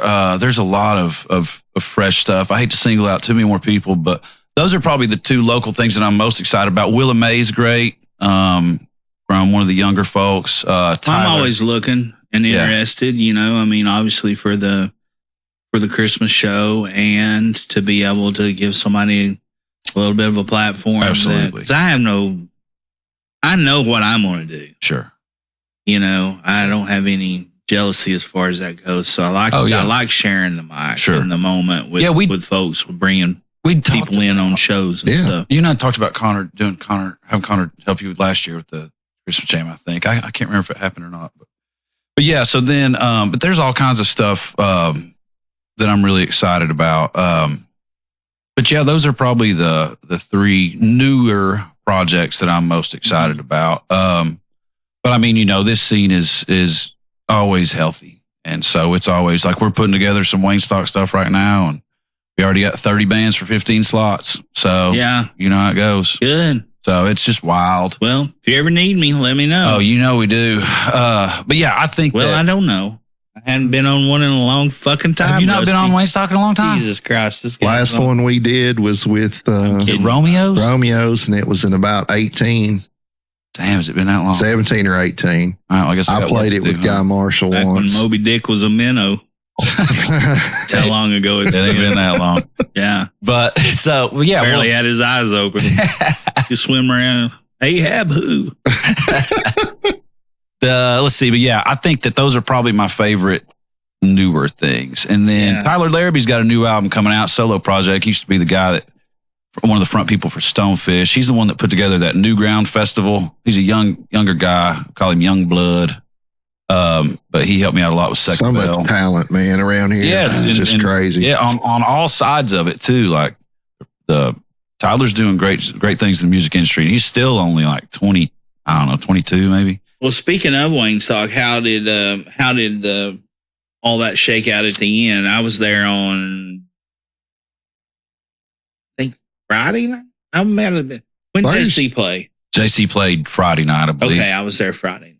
Yeah, it's it was phenomenal. I think we raised more money this year than we have ever before. And obviously, I know that we split the money between Karen and Dennis, Karen Reynolds and Dennis Double. Oh yes, that's right. So very good. Both of them seem to be. It's last I heard, both of them are doing a little bit better. So that's great news. Mm-hmm. We were able to film it for them and live stream it for them at home since they couldn't be there. That's tremendous. That was really special. That's thanks to Dave Gorman. I don't know if you know who that is, but yes, he's a true hero. He of the sent local me scene. a message the other day, and I've got to make a short little video for him for a personal thing. Heard. Yeah, but yeah, I think still hadn't had a chance to get it yet. Well, he's just fantastic, and he does. There's a lot of unsung heroes like Dennis. That doesn't not necessarily on stage, but man, they're a huge, important part of the scene. And so, Dave is one of those people as well. Well, Dennis is Karen as well. Dennis, I met him at a petting zoo. Heavy petting zoo. You heard the story. I was covered in salt, and Dennis looked very nervous. No, I believe that to be true, actually. He's a weirdo. He is. No, I met Dennis years and years ago through different mutual friends, and he became a fan and a friend and a buddy. Yeah, he does all that. Yeah, and y'all did a Christmas caroling thing with him, didn't you? Dennis has been over here to the house and helped me with a couple of things, and then lo and behold, we had a party here one night, and Dennis came, and I didn't get invited to that. Go ahead. I didn't this either. was years ago. That's why, This is when I was still trying to convince myself that I liked you. Oh, okay. Well, that's good. Well, what about me? I wasn't there either. Nobody likes you. That's true.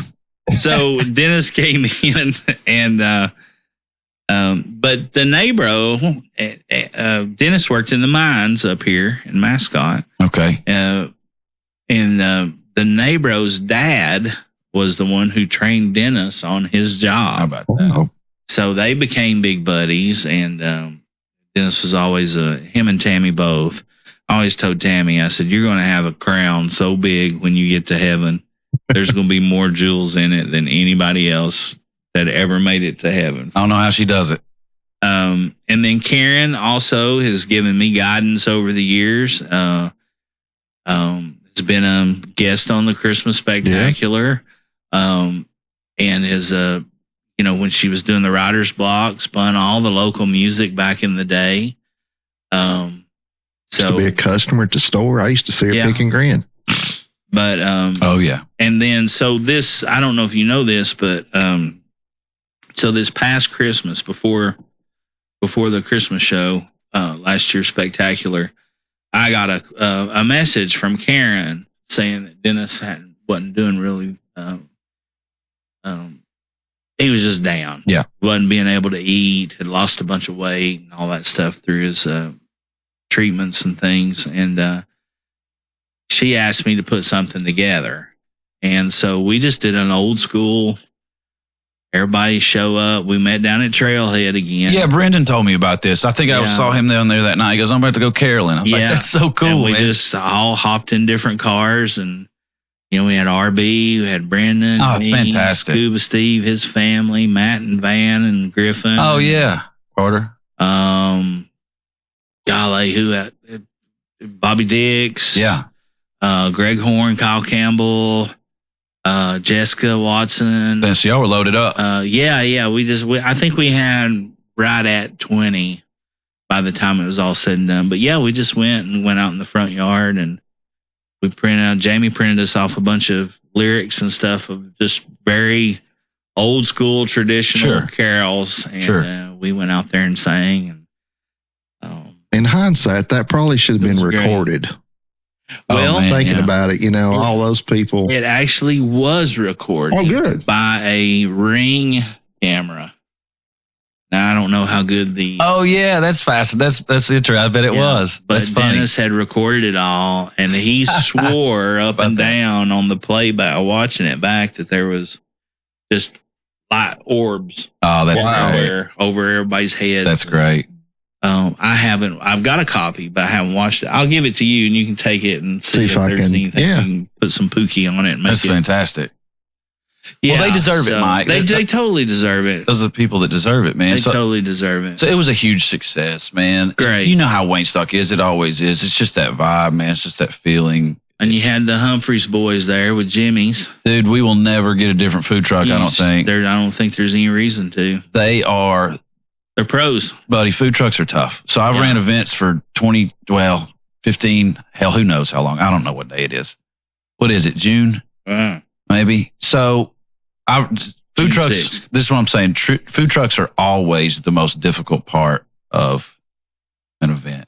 Yeah. Like not getting the headliner on stage on time, not making sure the ticket scanners work. Right. Food trucks. Yeah. And so having him be so reliable, and he like immediately got the vibe. All the workers, everybody's in that truck, they got it immediately. You didn't have to talk them into it. You didn't have to tell them. They're like, well, they'd been there before. That makes perfect sense because they just got it, and they were so generous. See, Rob and I went to school together, and then we hadn't seen each other in 20 years. Is that right? In our 20-year reunion, he's like, hey, man, you still smoke grass? And I was like, well, look at me. Every occasion I get. Right, yeah, I'm a long head from Carter, so yeah. And anyway, he was like, well, I brought a joint. It's like, you just got, and he goes, where should we go? And I said, the gym under the bleachers. I said, you only brought one? And he goes, yeah. I was like, you ain't got nothing else. Nowhere. In your vehicle, on your person, nowhere else. He goes, yeah. I said, we'll smoke that damn thing right here.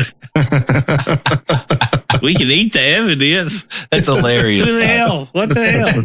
We'll smoke it right here. Where were you at?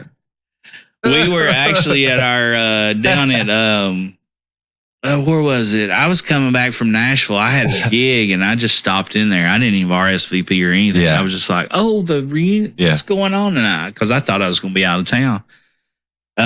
Rothschild's down there on Kingston Pike. Okay. Yeah, old Duff's. Yeah. That was Duff's. Yeah. Oh, wow. Yeah. Wow. Yeah. But I stopped in there, and we hooked up there and reunited. And that was 40-something years ago. And then, next thing I'm bringing him into my circle. He's coming to the farm. I'm doing corn dog events with him. Hell yeah. Back and forth. And Jimmy, the dad, gives me my first solo gig, and I didn't have nothing happening at the time. Really? Saved my life. That's a big deal. Big deal. Yeah. And when I found out that Wayne had put a post up on Facebook, and I was like, I just immediately called him. Yeah. I was like, don't look no further. Tell everybody else to stop. Yep. This is your guy. Oh, you nailed it. Yeah, I forgot you hooked that up. Yeah. Thank you. Because we're moving forward. Yeah, moving forward, we're not. Seriously though, I'm telling you. Well, they're pros. I mean, their word is good. Well, and to speak to that, most of the food trucks are not pros. Yeah. Because I had one for years, and we were one of the first ones going, back when there was 5 or 10. Sure.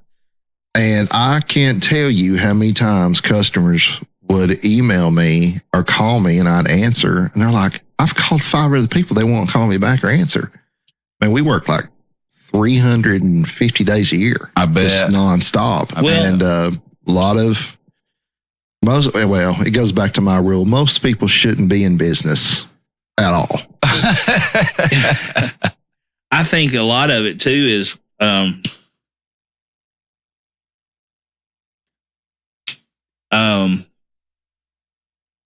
if those people that own that food truck don't think they're going to hit a home run that night, they probably don't call you. You better believe it. And they just cancel and they don't show up. And that's something and then you're never, left with your hat in your hand and don't keep your word because you're not going to make any money.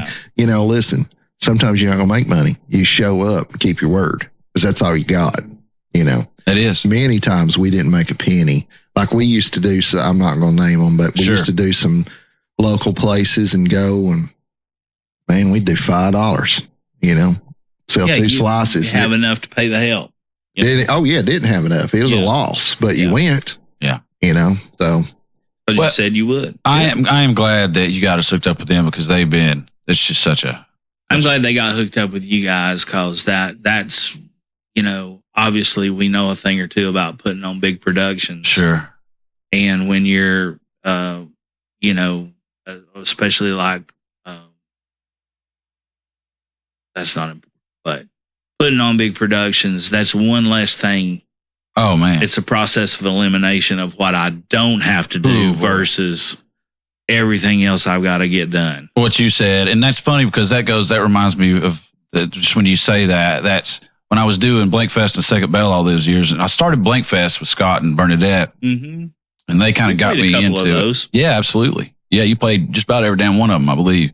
Probably so, yeah. And then, because I was looking at the posters today, and so... Have you still got some? I do. Do you want one? Yeah, I'd love to hang one up in here. Dude, I'll give you a poster from every year. That's one thing I got plenty of.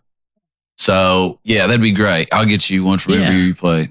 But yeah, so they got me my start. I'm eternally grateful for them. And then whenever we started Second Bell, it was people like Jess Hale and Daniel Flewitt and Reba Swain Hines and Steve Hines, like the people you mentioned earlier. And then obviously Matt and Jen, like these are people. Jess and Daniel had event experience, but nobody else really did, including me. And so having Daniel and Jess kind of help us steer the ship, we couldn't have done it without them and all the other people I just mentioned. It was fun because we kind of all learned it together. And that's why we put fam on the back of our shirts instead of like staff or team. Like we got so damn close. And it's when you're family, you're going to argue sometimes. We always got through it, Can't pick them. No. So the thing is that it just, when I think back about all that stuff, like I was thinking about this today, we did the drive-in festival in 2020 and it was at Baker Creek Bottoms. And it's probably the coolest thing we ever did. It was so creative. So like nobody done a festival like that. It was the unknown. And it was so fun, man. It was so fun. It was so like, we didn't have there were no rules. There was no formula. There was no platform. So we get to make it all up, and then, we're at a meeting. Jess says, why don't we have people put cones on top of their cars, whatever they want to drink. And then we'll get in a golf cart and drive them a drink down there. Like nobody's ever done that before, so it was just so fun to be in that creative environment. And I just want to make sure those folks get credit. And there's a billion others too. But you turned. Speaking of those two in particular, you turned at Trailhead. Yeah. One night, 2 years ago, I guess it was. Yeah, sounds right. You turned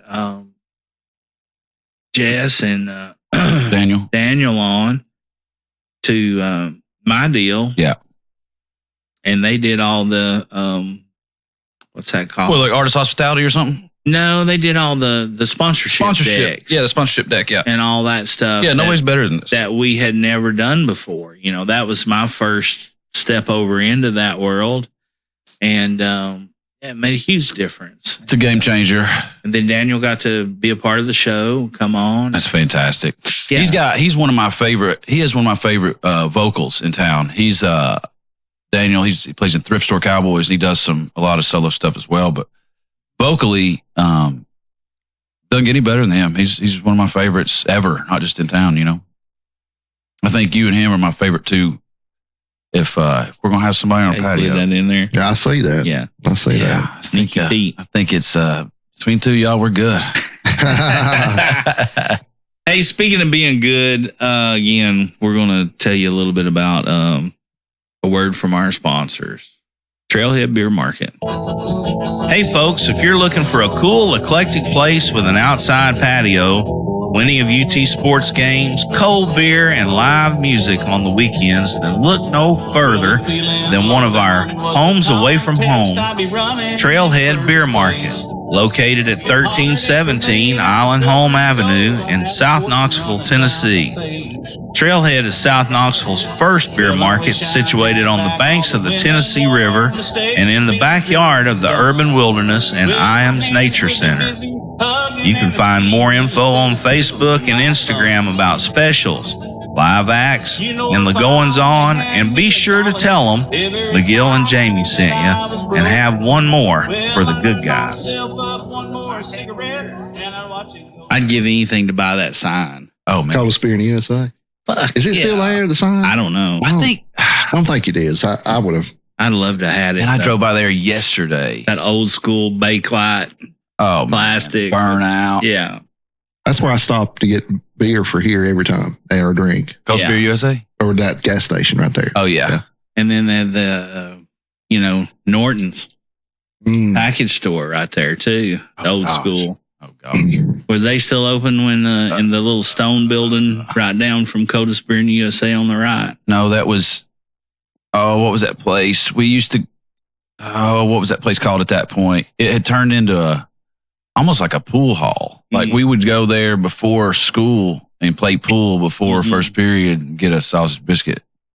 Josh Welch and I. Dude, I'm telling you, I had one of the best parties I ever went to was either on this road or maybe Shocktown Road over here. Mm-hmm. So, but yeah, man. Affectionately known as Shacktown. Shacktown Road. Yeah. So I've had such good memories over here, man. We were driving by here the other day and saw that they've opened up more of the mines over here, it looks like. Or are you familiar with it's like all the way up to the Monster almost. Yeah. Yeah, I guess that thing's been in operation for years. It's a quarry for that golly, what was it? Was it limestone? Limestone, gravel. Yeah. They're making little rocks out of big rocks all day over there. That's what they're doing. But I guess they've dug so much that they've just grown. Yeah. Over the years. I mean, I know exactly where you're talking about because you can see it from the road now. Yeah. You didn't used to be able to. No. Which is for years. Yeah. I noticed that today. Speaking of quarries, did you see that? The Meads Quarry thing? Yeah, man, that was wild, man. Those people just standing there, and I'm like, opposite.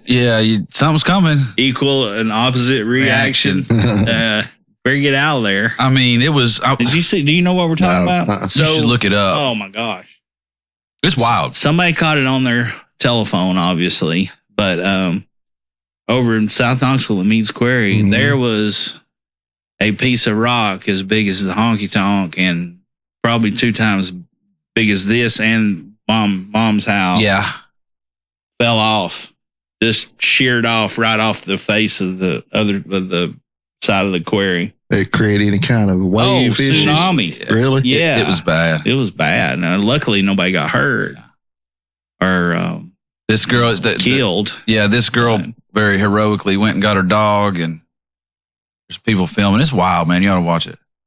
But yeah, it's and it was like normal weather, no rain, I don't think, no nothing seismic. It just fell. Stuff like that happens, I guess, in nature. So I can't imagine what kind of stuff they've dealt with over here at the quarry over at the mines over the years. But yeah, well, I mean, but I love this area, dude. That's all everywhere we see it. anywhere you go in mascot, and we think, obviously, we think a mascot as being a very small place, but it actually is very proper. It's very big. Big time. But everywhere over here and anywhere, all the way up through like Talbot. Yep. On up into Strawberry Plains. Yep. The old Strawberry Plains. Strawberry Plains, and then on up through Talbot and all the way up into Jefferson County. Yep. Newmarket. Yep. 5 cops for every resident in Newmarket. Be careful if you're driving through Newmarket, listeners. Yeah, you better watch your P's and Q's. Johnny Slaw Dog's gonna get you up there. They'll get you now. But there's tunnels under all of this. Is that right? That makes sense. Yeah, mascot stood for Mining and Smelting Companies of Tennessee. Huh. That's where they got the name. How about that? That meat square thing that you mentioned remind me of this one in Alaska that happened in 1958 when that happened on a much larger scale. Yeah. It created a wave over 1,700 feet tall. What? Yep. 1958. I'll have to look that up. Yeah. Alaska, 1958. Yeah. 1,700 foot wave. 17. Says there was an earthquake and then it dropped. This found the stats, the size of the rock. I can't find it, but it said 8 million dump truck loads full of rock equivalent. That's how many it was. I was getting ready to fall asleep here last night, and I had the weirdest night, man. I was looking at the clock, and I was like, man, I'm tired. We'd had a pretty long 3 episodes that we recorded and trying to get some stuff in the can. Sure. And it's like, you know what? I got a full day tomorrow at work. And I'm gonna gain an hour. I'm gonna get me an extra hour. I'm gonna go to bed and actually an hour and a half earlier than what I normally do. Okay. And so at like 10 o'clock, I went and got into bed. I laid down. I got my iPad over on the nightstand, so I click on Family Guy because I can go to sleep to something stupid. That's the only way I can sleep is to go to sleep to something stupid. My brain will go crazy if I. Oh, dude, I cannot shut the machine down. Okay, that's good to hear. I'm not the only one. No. And so I'm nodding off. I'm like, okay, I reach up, alarm set. Okay, turn it off.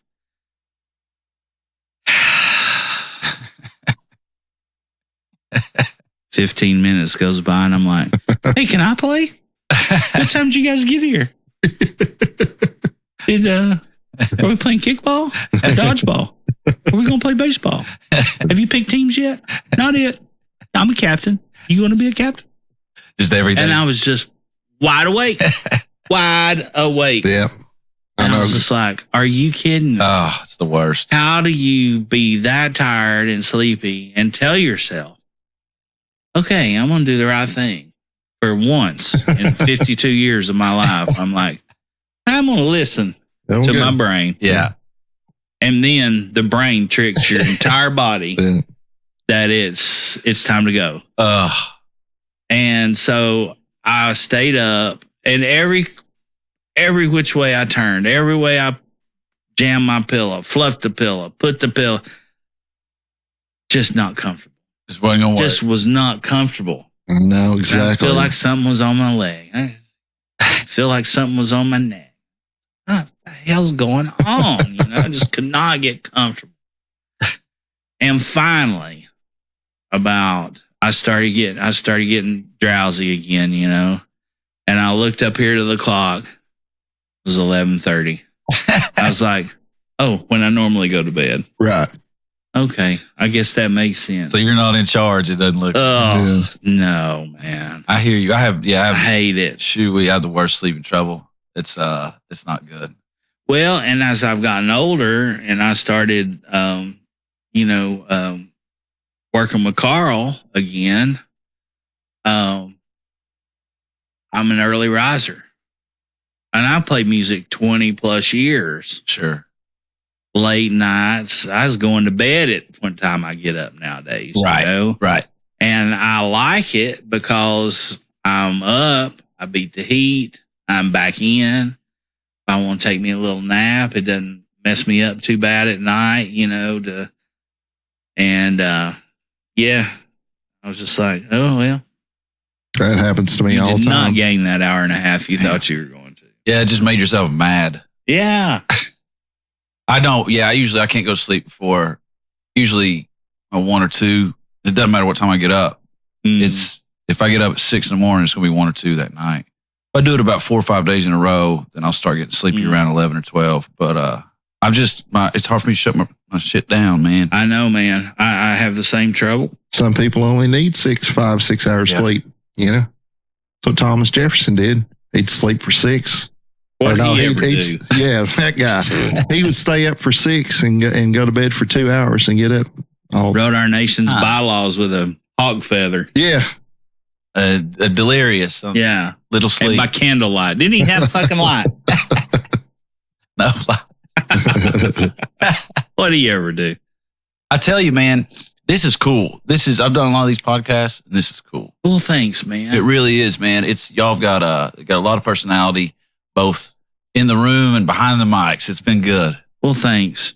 It's been a lot of fun. Like I said, when we took our little break there, it's been a lot of fun. It's been an eye-opening thing. It's been something to challenge you in mediums that we hadn't ever, that we had maybe dabbled in a bit. Yeah. But dabbled is probably a strong word, would you say? Yeah, especially the video thing. Yeah. It's kind of we were trying to figure out, we wanted to get a different shot from the last time, and we were for the guest, and and we were both kind of huffing and puffing and getting things together. And the thing is like we said, and you about got him. I about got him. There's been a fly this whole time. It's been the bane of all of our existence. I about got him twice. I'll get that bastard here. Yeah, it ain't gonna last long.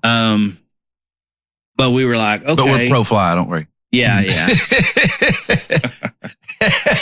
Go ahead. I'm sorry. As long as they're 501. Yeah, exactly.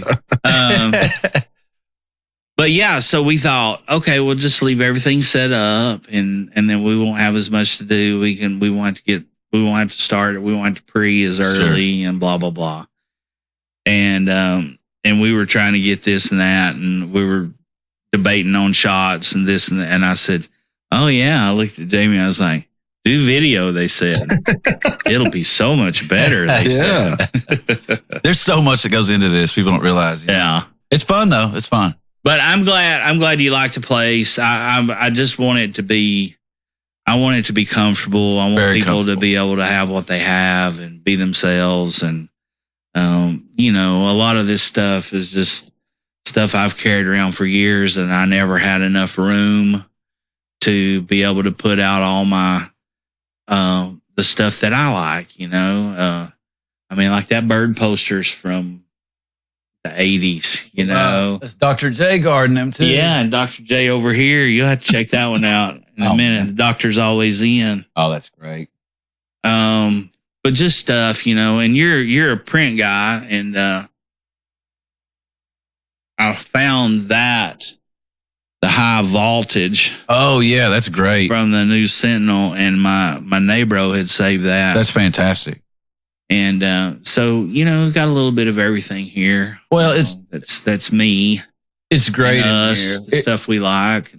It's it's you. It's Amen Corner. Oh, that's great. I just played golf for the first time ever. Really? Yeah, man. I played with Brendan James Ryan. Yeah. Aaron Nelson, who was so kind and patient with me. He let me ride with him on the cart, and he was telling me what clubs to use and let me use his clubs. Yeah. He's a fantastic dude. What a great dude. I got a set of clubs I'll give you. Really? Would you like a set? Yeah.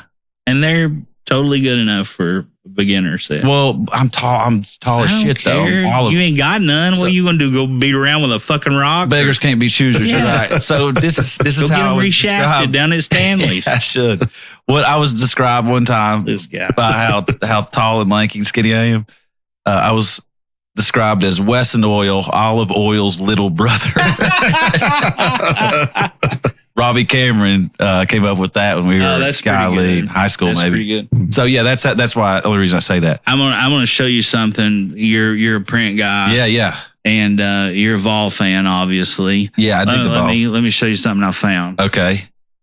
Yeah, I want to see this. This is old school. Okay. Well, my favorite player ever is Reggie White. Okay, well, it's not quite that old school. Okay, good. But now we do have the Sugar Vols up here. I mean, that's about as old school as I got. That's fantastic. But check this out. Oh, no way. No way. So this is what we're looking at is Corey Fleming catching a pass when Tennessee beat Notre Dame. In 91. That is so. There's Mike Strange. He's one of my favorite local writers of all time. Was it out there? The game was out there? It was in the Miracle at South Bend. Yeah. Golly, yeah. We blocked a kick. Oh, Lou Holtz was coaching. Lou Holtz. This is cool, man. Coaching. This is cool. So, can Notre Dame fighting Irish? Wow, this is crazy. Just looking at the top 10 back then. But yeah, so this is fantastic. You're right. I do love this. This is in good shape too. Yeah. I'm gonna get it framed. Corey Fleming, you got to. Do you know a good person to frame stuff like this? Because I've got some. Not really. I can help you out with that. Yeah. Who would have been the quarterback? Andy Kelly? Was it 91? 91. Yeah. That was pre-Schuler, right? So that would have been Andy Kelly, I think. Yeah. I think you're right. Would it have been Jeff Francis and then Andy Kelly, wasn't it? It might have been. I coached with Jeff Francis. He was so much fun to coach with. He guy knows the game. I think it was Andy. I hope it wasn't Jeff Francis. So Jeremy Lincoln blocked the punt. That's a name I ain't heard in a long time. Boy. And below this, so let me show it to the camera. I keep forgetting we're on camera. Oh yeah, we can do that. Yeah. So yeah, go to YouTube. Is it on YouTube? Hell. Come on, brain. Here we go. That's beautiful. Yeah. Look how big that photo is. Yeah. I love the Circuit City ad on the back. Yeah. Wow. Well, we got a 20-inch TV with a remote for $219. Does that got the VCR in it? JVC 110 watt remote controlled audio component system with full logic double cassette deck. 2 cassette decks. $4.99. Wow, they're practically giving it away. All you need is 2 turntables and a microphone. You're a business. Jack, you kidding me? We can do a whole podcast on that Circuit City. Come back.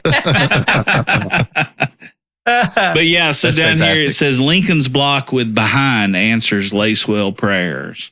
Man. And it's a headline. The quote was from Jeremy Lincoln in blocking field goal attempt. I just want to thank my mama after the game for giving me a big behind. That's great. That's a great lead, man. It's a great quote. Oh man. So you asked me something. Speaking of that, it reminds me of stuff coming up because football season's coming up. Andy Kelly was a senior. Okay. Dale Carter was on that team too. Yep. Dickens. What a squad. Man. What a squad. Oh man, what a great time to be a young Vol, or y'all were still young Vols back then, right? Yeah, y'all were young Vol. We're gonna call it what a great time to be a young Vol. 91, I would have been I've been 20 years old. Yeah, it's a young Vol still. Yeah. So you asked me earlier if I had anything coming up. Tricky question. I've got some stuff that I might be working on in the music business, but we're focusing on the paper right now and have been for about the last year. But I am helping out with some folks, some friends of mine, the Emmerts. I don't know if you ever remember them from Carter. They were in between your age and my age. I know some Emmerts. I don't know if they're So I'm sure they're probably family if they're from. Went to school with Andrea Emmert. Andrea, yeah, that's the sister, yeah. Okay. So she was in my grade. That makes sense. So her 3 brothers, they bought, and Andrea actually has some property up there now too. They bought some property up in Jamestown, in Fentress County, and we've been working on it for about 10 years, and it's called Catoosa Event Center. And so just keep an eye out on that. Everybody's listening. We've got some pretty cool stuff planned. We've already done some pretty cool stuff up there. It's about 160 acres of an old golf course. So the infrastructure's all there. There's golf cart paths that are wide enough for a truck. And so it's what a joy it's been to work on that with the Emmerts, and very cool. Just have something to get away from.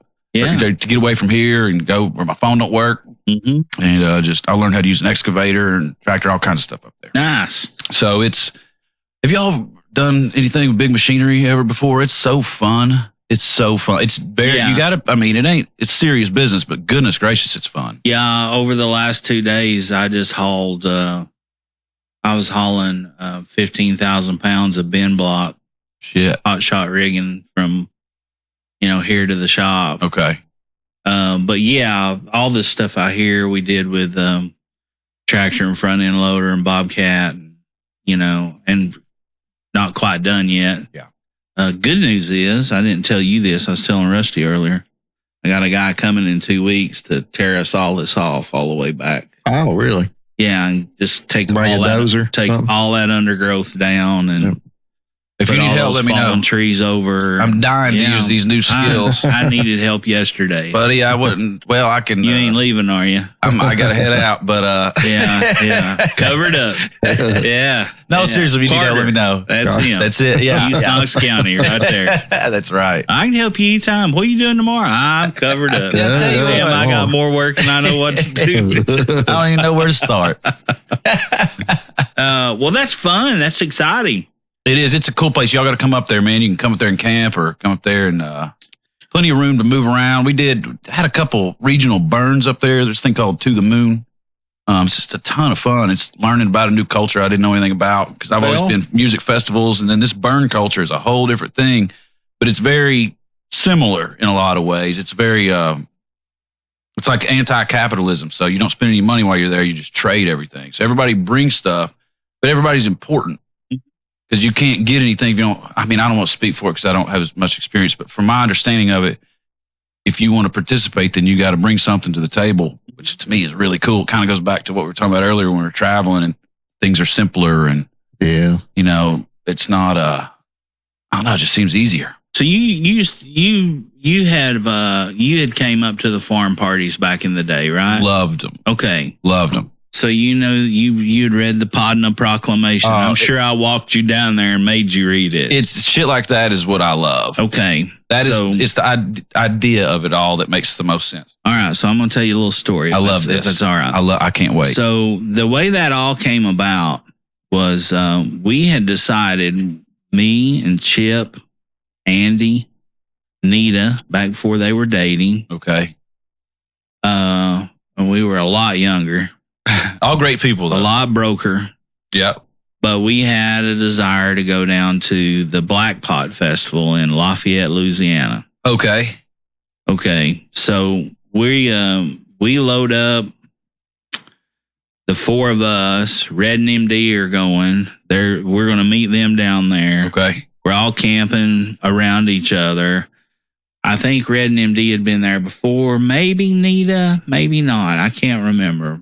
But nonetheless, there was a pretty big Knoxville contingent there, because during that time, Red Stick Ramblers had been coming through the area playing DVX. We'd all, and of course, Red hosting and all that stuff. Everybody had gotten familiar with East Tennessee, the hillbillies and the coonasses, right? Sure. So, and that's Cajuns. I'm not saying anything out of line, so don't try to cancel me just yet. We got time. Yeah. You got plenty. I got much more shit you can cancel me over. But so we load up and we go down there, and we're on our way. We get somewhere down in Mississippi, jump inside your butthole, Mississippi. Ain't shit around. Yeah, I've been there. And we're in Chip's F-250 truck, and we're pulling up an Airstream behind us. And I think it was Nita's, but it had been her parents or whatever. But that's what we were pulling. Okay. We were going camping in.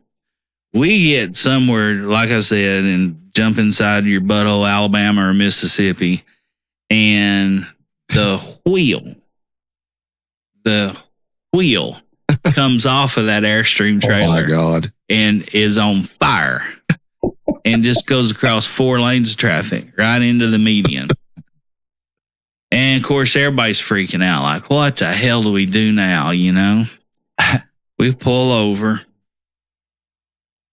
Said, well, I think it was, of course, we heard the boom. Sure.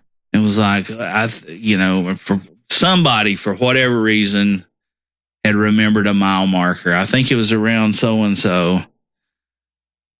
And, of course, you can travel without a wheel, not for long lengths of ways, but it's a tandem axle vehicle, right?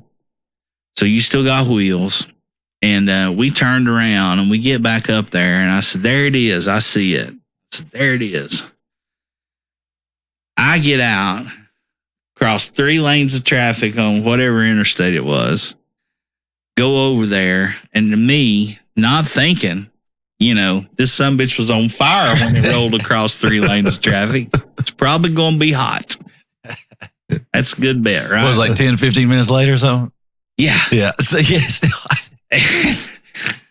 And it's still smoldering, and I just grabbed it by the rubber and yanked it out of there, just mongoed it out of the medium and throwed it up on the road. Remind that and I was looking and was like, I think I can make it, because there's there's traffic, it's damn interstate.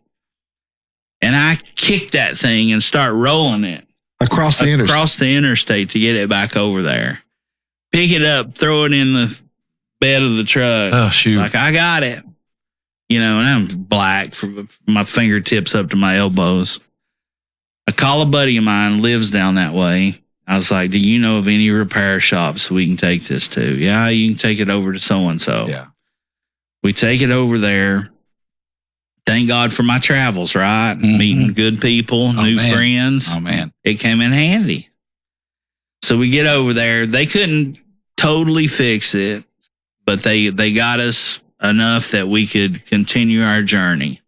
We dropped the trailer there. They wasn't going to charge. They were talking about replacing an axle and all this stuff. And I mean, this is a vintage, finding one of those, a vintage axle of a 1977 or whatever year model it was, right. So nothing's going to break our stride. We're going to get to Lafayette. We finally get down there, and then we decided, we're going to have to bunk up and we're going to have to tent camp, and we had to get everything that we could carry just in the truck that was in the camper that we were going to have our whole week for. Yeah, we left the camper. Left that there at the deal. I've had that happen before. We were expecting to camp with all this stuff, and then all of a sudden something goes wrong, and then you got meals planned, you got all that shit, just dialed in to where you think's going to be perfect, right? That's tough. We get down there, and of course we paid for this spot that's in RV land. Yeah, and here we are in tents on concrete, or gravel, like KOA, like national parks, Sure. Okay. And so, and I just feel this something, like something's watching me, right? Like, I just feel weird. And I'm putting our tent up and stuff. We got there like at midnight, just slept wherever we could sleep. Got up the next morning, I started making camp, trying to figure out how we were going to do this to make it, the most efficient way we could. I look over, and there's this big guy standing over there in this big motorhome. And he's just mean mugging me, giving me the eye, giving me the stink face, And I'm just like, I'm going to settle this shit. I'm going to be here all damn weekend. Right. So I can't let this He go. can stay over there with his face wadded up, or he can get a good look on his face, and be happy and know his neighbor. Yeah. So I walk over there. He's a pretty big guy. 6'2", 6'3", big black-headed guy. I said, how you doing? He said, I'm doing okay. How you doing? I said, I could be better. Yeah. I said, but I'm all right. I'm here now. I'm getting ready to enjoy the weekend full of good music and company. I said, I just wanted to come up and introduce myself. I said, my name is Mike McGill. 100% hillbilly. Like that. Just like that. And he reached his hand out and he grabbed me and he said, Glenn Lachele, 100% coon ass. I was like, well, we're going to be neighbors this weekend. I hope we can get along. And I told him, he said, oh, yeah, for sure. And I told him our troubles, you know. Dude, from that moment on, it was on. like Donkey Kong. You know what I'm saying? They were cooking everything you can imagine. Loved us. We went and played for them, sang for them. But later that night, and this was the first night. So at that time, I was dabbling in, and you may know this or not about me, but I dabbled in the liquor business. Okay. And it wasn't the bonded stuff. You know what I'm saying? Yeah, I'm familiar. And so I took a couple of cases with me to sell. Okay. To make a little money. Sure. You know, you always got to hustle. Sure. And they were having, and this was on Halloween weekend too. Okay. I'm just remembering all that. If I'm boring you, stop me. No. This is so great. I'm just remembering all this. So, and this was Halloween weekend, and they had a pole barn down at the main stage, and they had plywood laid out, and there was 300 people. If there was one, there was 300 people dancing, two-stepping under that pole barn, and just seats sitting around everywhere, and bands just left and right. Zydeco, Cajun, country, Americana, just everything you can imagine. Oh, hell, I was in hog heaven. I'd never seen nothing like it, you know? And I just had a belly full of fresh cracklings that the big coon ass had just made for me, so I was totally happy. Well, late that night, it was the costume party. So everybody that was walking by the campsites, had costumes on. And I had the Santa Claus suit. And for whatever reason, I had grabbed that out of the deal. Like you're consolidating everything from the RV. And I'm like, I might need that. I need the Santa Claus suit. And it was enough. Yeah. And it was and I had got it from Tracy Jackson. Oh, you know Tracy? I love Tracy. Okay. It was his suit, old suit. Okay. And so I got it, and everybody was dressing up and getting ready to go to the thing. And I said, Macho, put this suit on. I didn't have the big white beard at that time. Macho's was still white. Yeah. I was like, put this suit on. All right. He puts the suit on, and I went in there and got a pillowcase and put a 12-pack of PBRs in that pillowcase and stuck a jar of moonshine down in my bibs. We went to that pole barn. We went down there and had a blast. I bet. And man, girls were coming up wanting their picture made with Santa Claus. And Macho was like a dead pig in the sunshine. He was happy as hell. And we had such a good time. And then everybody was like, not everybody. I asked Chip, I said, where you? He said, I'm turning in, fellas. Yeah. I'm tired. Macho, I think, said, well, I think I'm going to turn in too. What are you going to do, McGill? I said, I'm getting my ass back down here and find me a ticklish Cajun girl, and I'm going to dance tonight. That's what I'm going to do. I got a damn bib full of liquor. Sure. So I make it back. I walk them back, get me another jar, and I'll walk back down towards the main stage to the pole barn. And as I'm going, there's this place over here. And I look and I see this big sign, like on a half sheet of plywood, like that big, that tall. And it's leaned up against the front of the deal where this tent and stuff is. And it's not like a camping tent. It's like a food tent. I got you. Yeah. Right? Like a 10 by 10 or 10 by 20 or whatever. Yeah. And I walk up to it, and on the top of it says, "Are you a Podna?" So, I think so. I don't really know what a Podna is. Oh, let me read. Podnas don't mooch. Like, yeah, I'm a Podna. Podnas don't ask when dinner's going to be ready. I'm like, yeah, I'm good with that. I'm still a Podna. And the other one is Podnas bring stuff to trade. For example, a beer for a turkey neck for a beer. I'm like, Yeah, I got stuff. Yeah, definitely still. And I'm just checking them all off. I don't know nobody. Wow. And I just walk in. Hell yeah. And inside this like catering tent, big, like a 10 by 20. Yeah. It might have been 10 by 30. Who knows? They got the boys set up in the corner with a bar, like a proper built bar in an L shape over in one side. Those guys are in the back and they're cooking. They got big black pots with boat paddles. Yeah. They're cooking right there, I look over this way. There's a couch, a couple of chairs, and sure shit, there's plywood. And I'm like, they're dancing. They're playing music in here. I've seen this before. Just right down there. I know what they're doing. And I left out one important thing. So right as I walk in, this big guy steps up. He goes, "Are you a partner?" And I was like, I just pulled that jar of corn liquor out and I said, "I think so." I read the sign. Checks out to me. He goes, "Yeah, you're a partner. Come on." So I went down there and hung out with those guys and gals and danced a little while, had some drinks and stuff. And I was like, this is the greatest thing I've ever seen in my life. So I went back and got Chip and Macho out of the bed. They were already in the rack. And I was like, you gotta come see this. You gotta get your asses up right now, and there's no arguing and no questions. Yeah. Just get up. Yeah, y'all are partners. Yeah.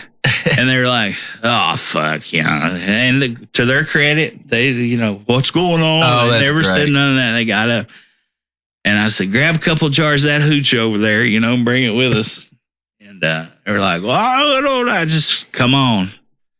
And we got down there, man. And the next thing you know, the sun's coming up. Oh, man, that's great. And we decided to start doing those parties up there on the farm. And we had to, that's at the very bottom of that sign, it says, "And this is a tip to the hat to the coon asses of Lafayette." Fuck yeah. So that's how the Podna proclamation came to us. How about that, dude? What a great story. If you guys out there were fortunate enough to get the invite to the Podnas, you'll know where that came from. Dude, I never knew that story. I bet a lot of people don't. I was telling Jamie the other day, I was just thinking about stuff. And by the time I got done with my notes over the course of 3 or 4 hours, just so when something would pop into my mind, I'd write it down, right? There's probably 30 or 40 stories that I was like, oh yeah, I could write something about that. Dude, have stuff for this or, that story's or whatever. That story that you just sell is a damn song too. Like, man, you got to be a partner. But it was the damnedest thing you ever seen. That's great, man. And it was a struggle to get there. And then you get there and it's worth it. Those are always the best things. And the good people we found. That's it. Yeah. Well, that guy was like, staring a hole through you. Oh, me mugging me all the way. Wonder what that was about. And now we trade Facebook stuff all the time. That's fantastic. I think he was just wondering whether these guys setting tents up over here in RV. You know what? He was right. If that's what he was thinking. He was totally right. And I recognized it. And I was just like, well, I'm just going to head this off the pass. There you go. Because I don't want to, because I would just felt uncomfortable doing it. It's something, I could, you can tell. I could hear him frowning. I hear you. You know what I'm saying? Yeah. And I was just like, well, there's only one way to get this. Yeah. And I was very polite. I didn't go over there like a jackass. 100% hillbilly. Yeah. You know what I mean?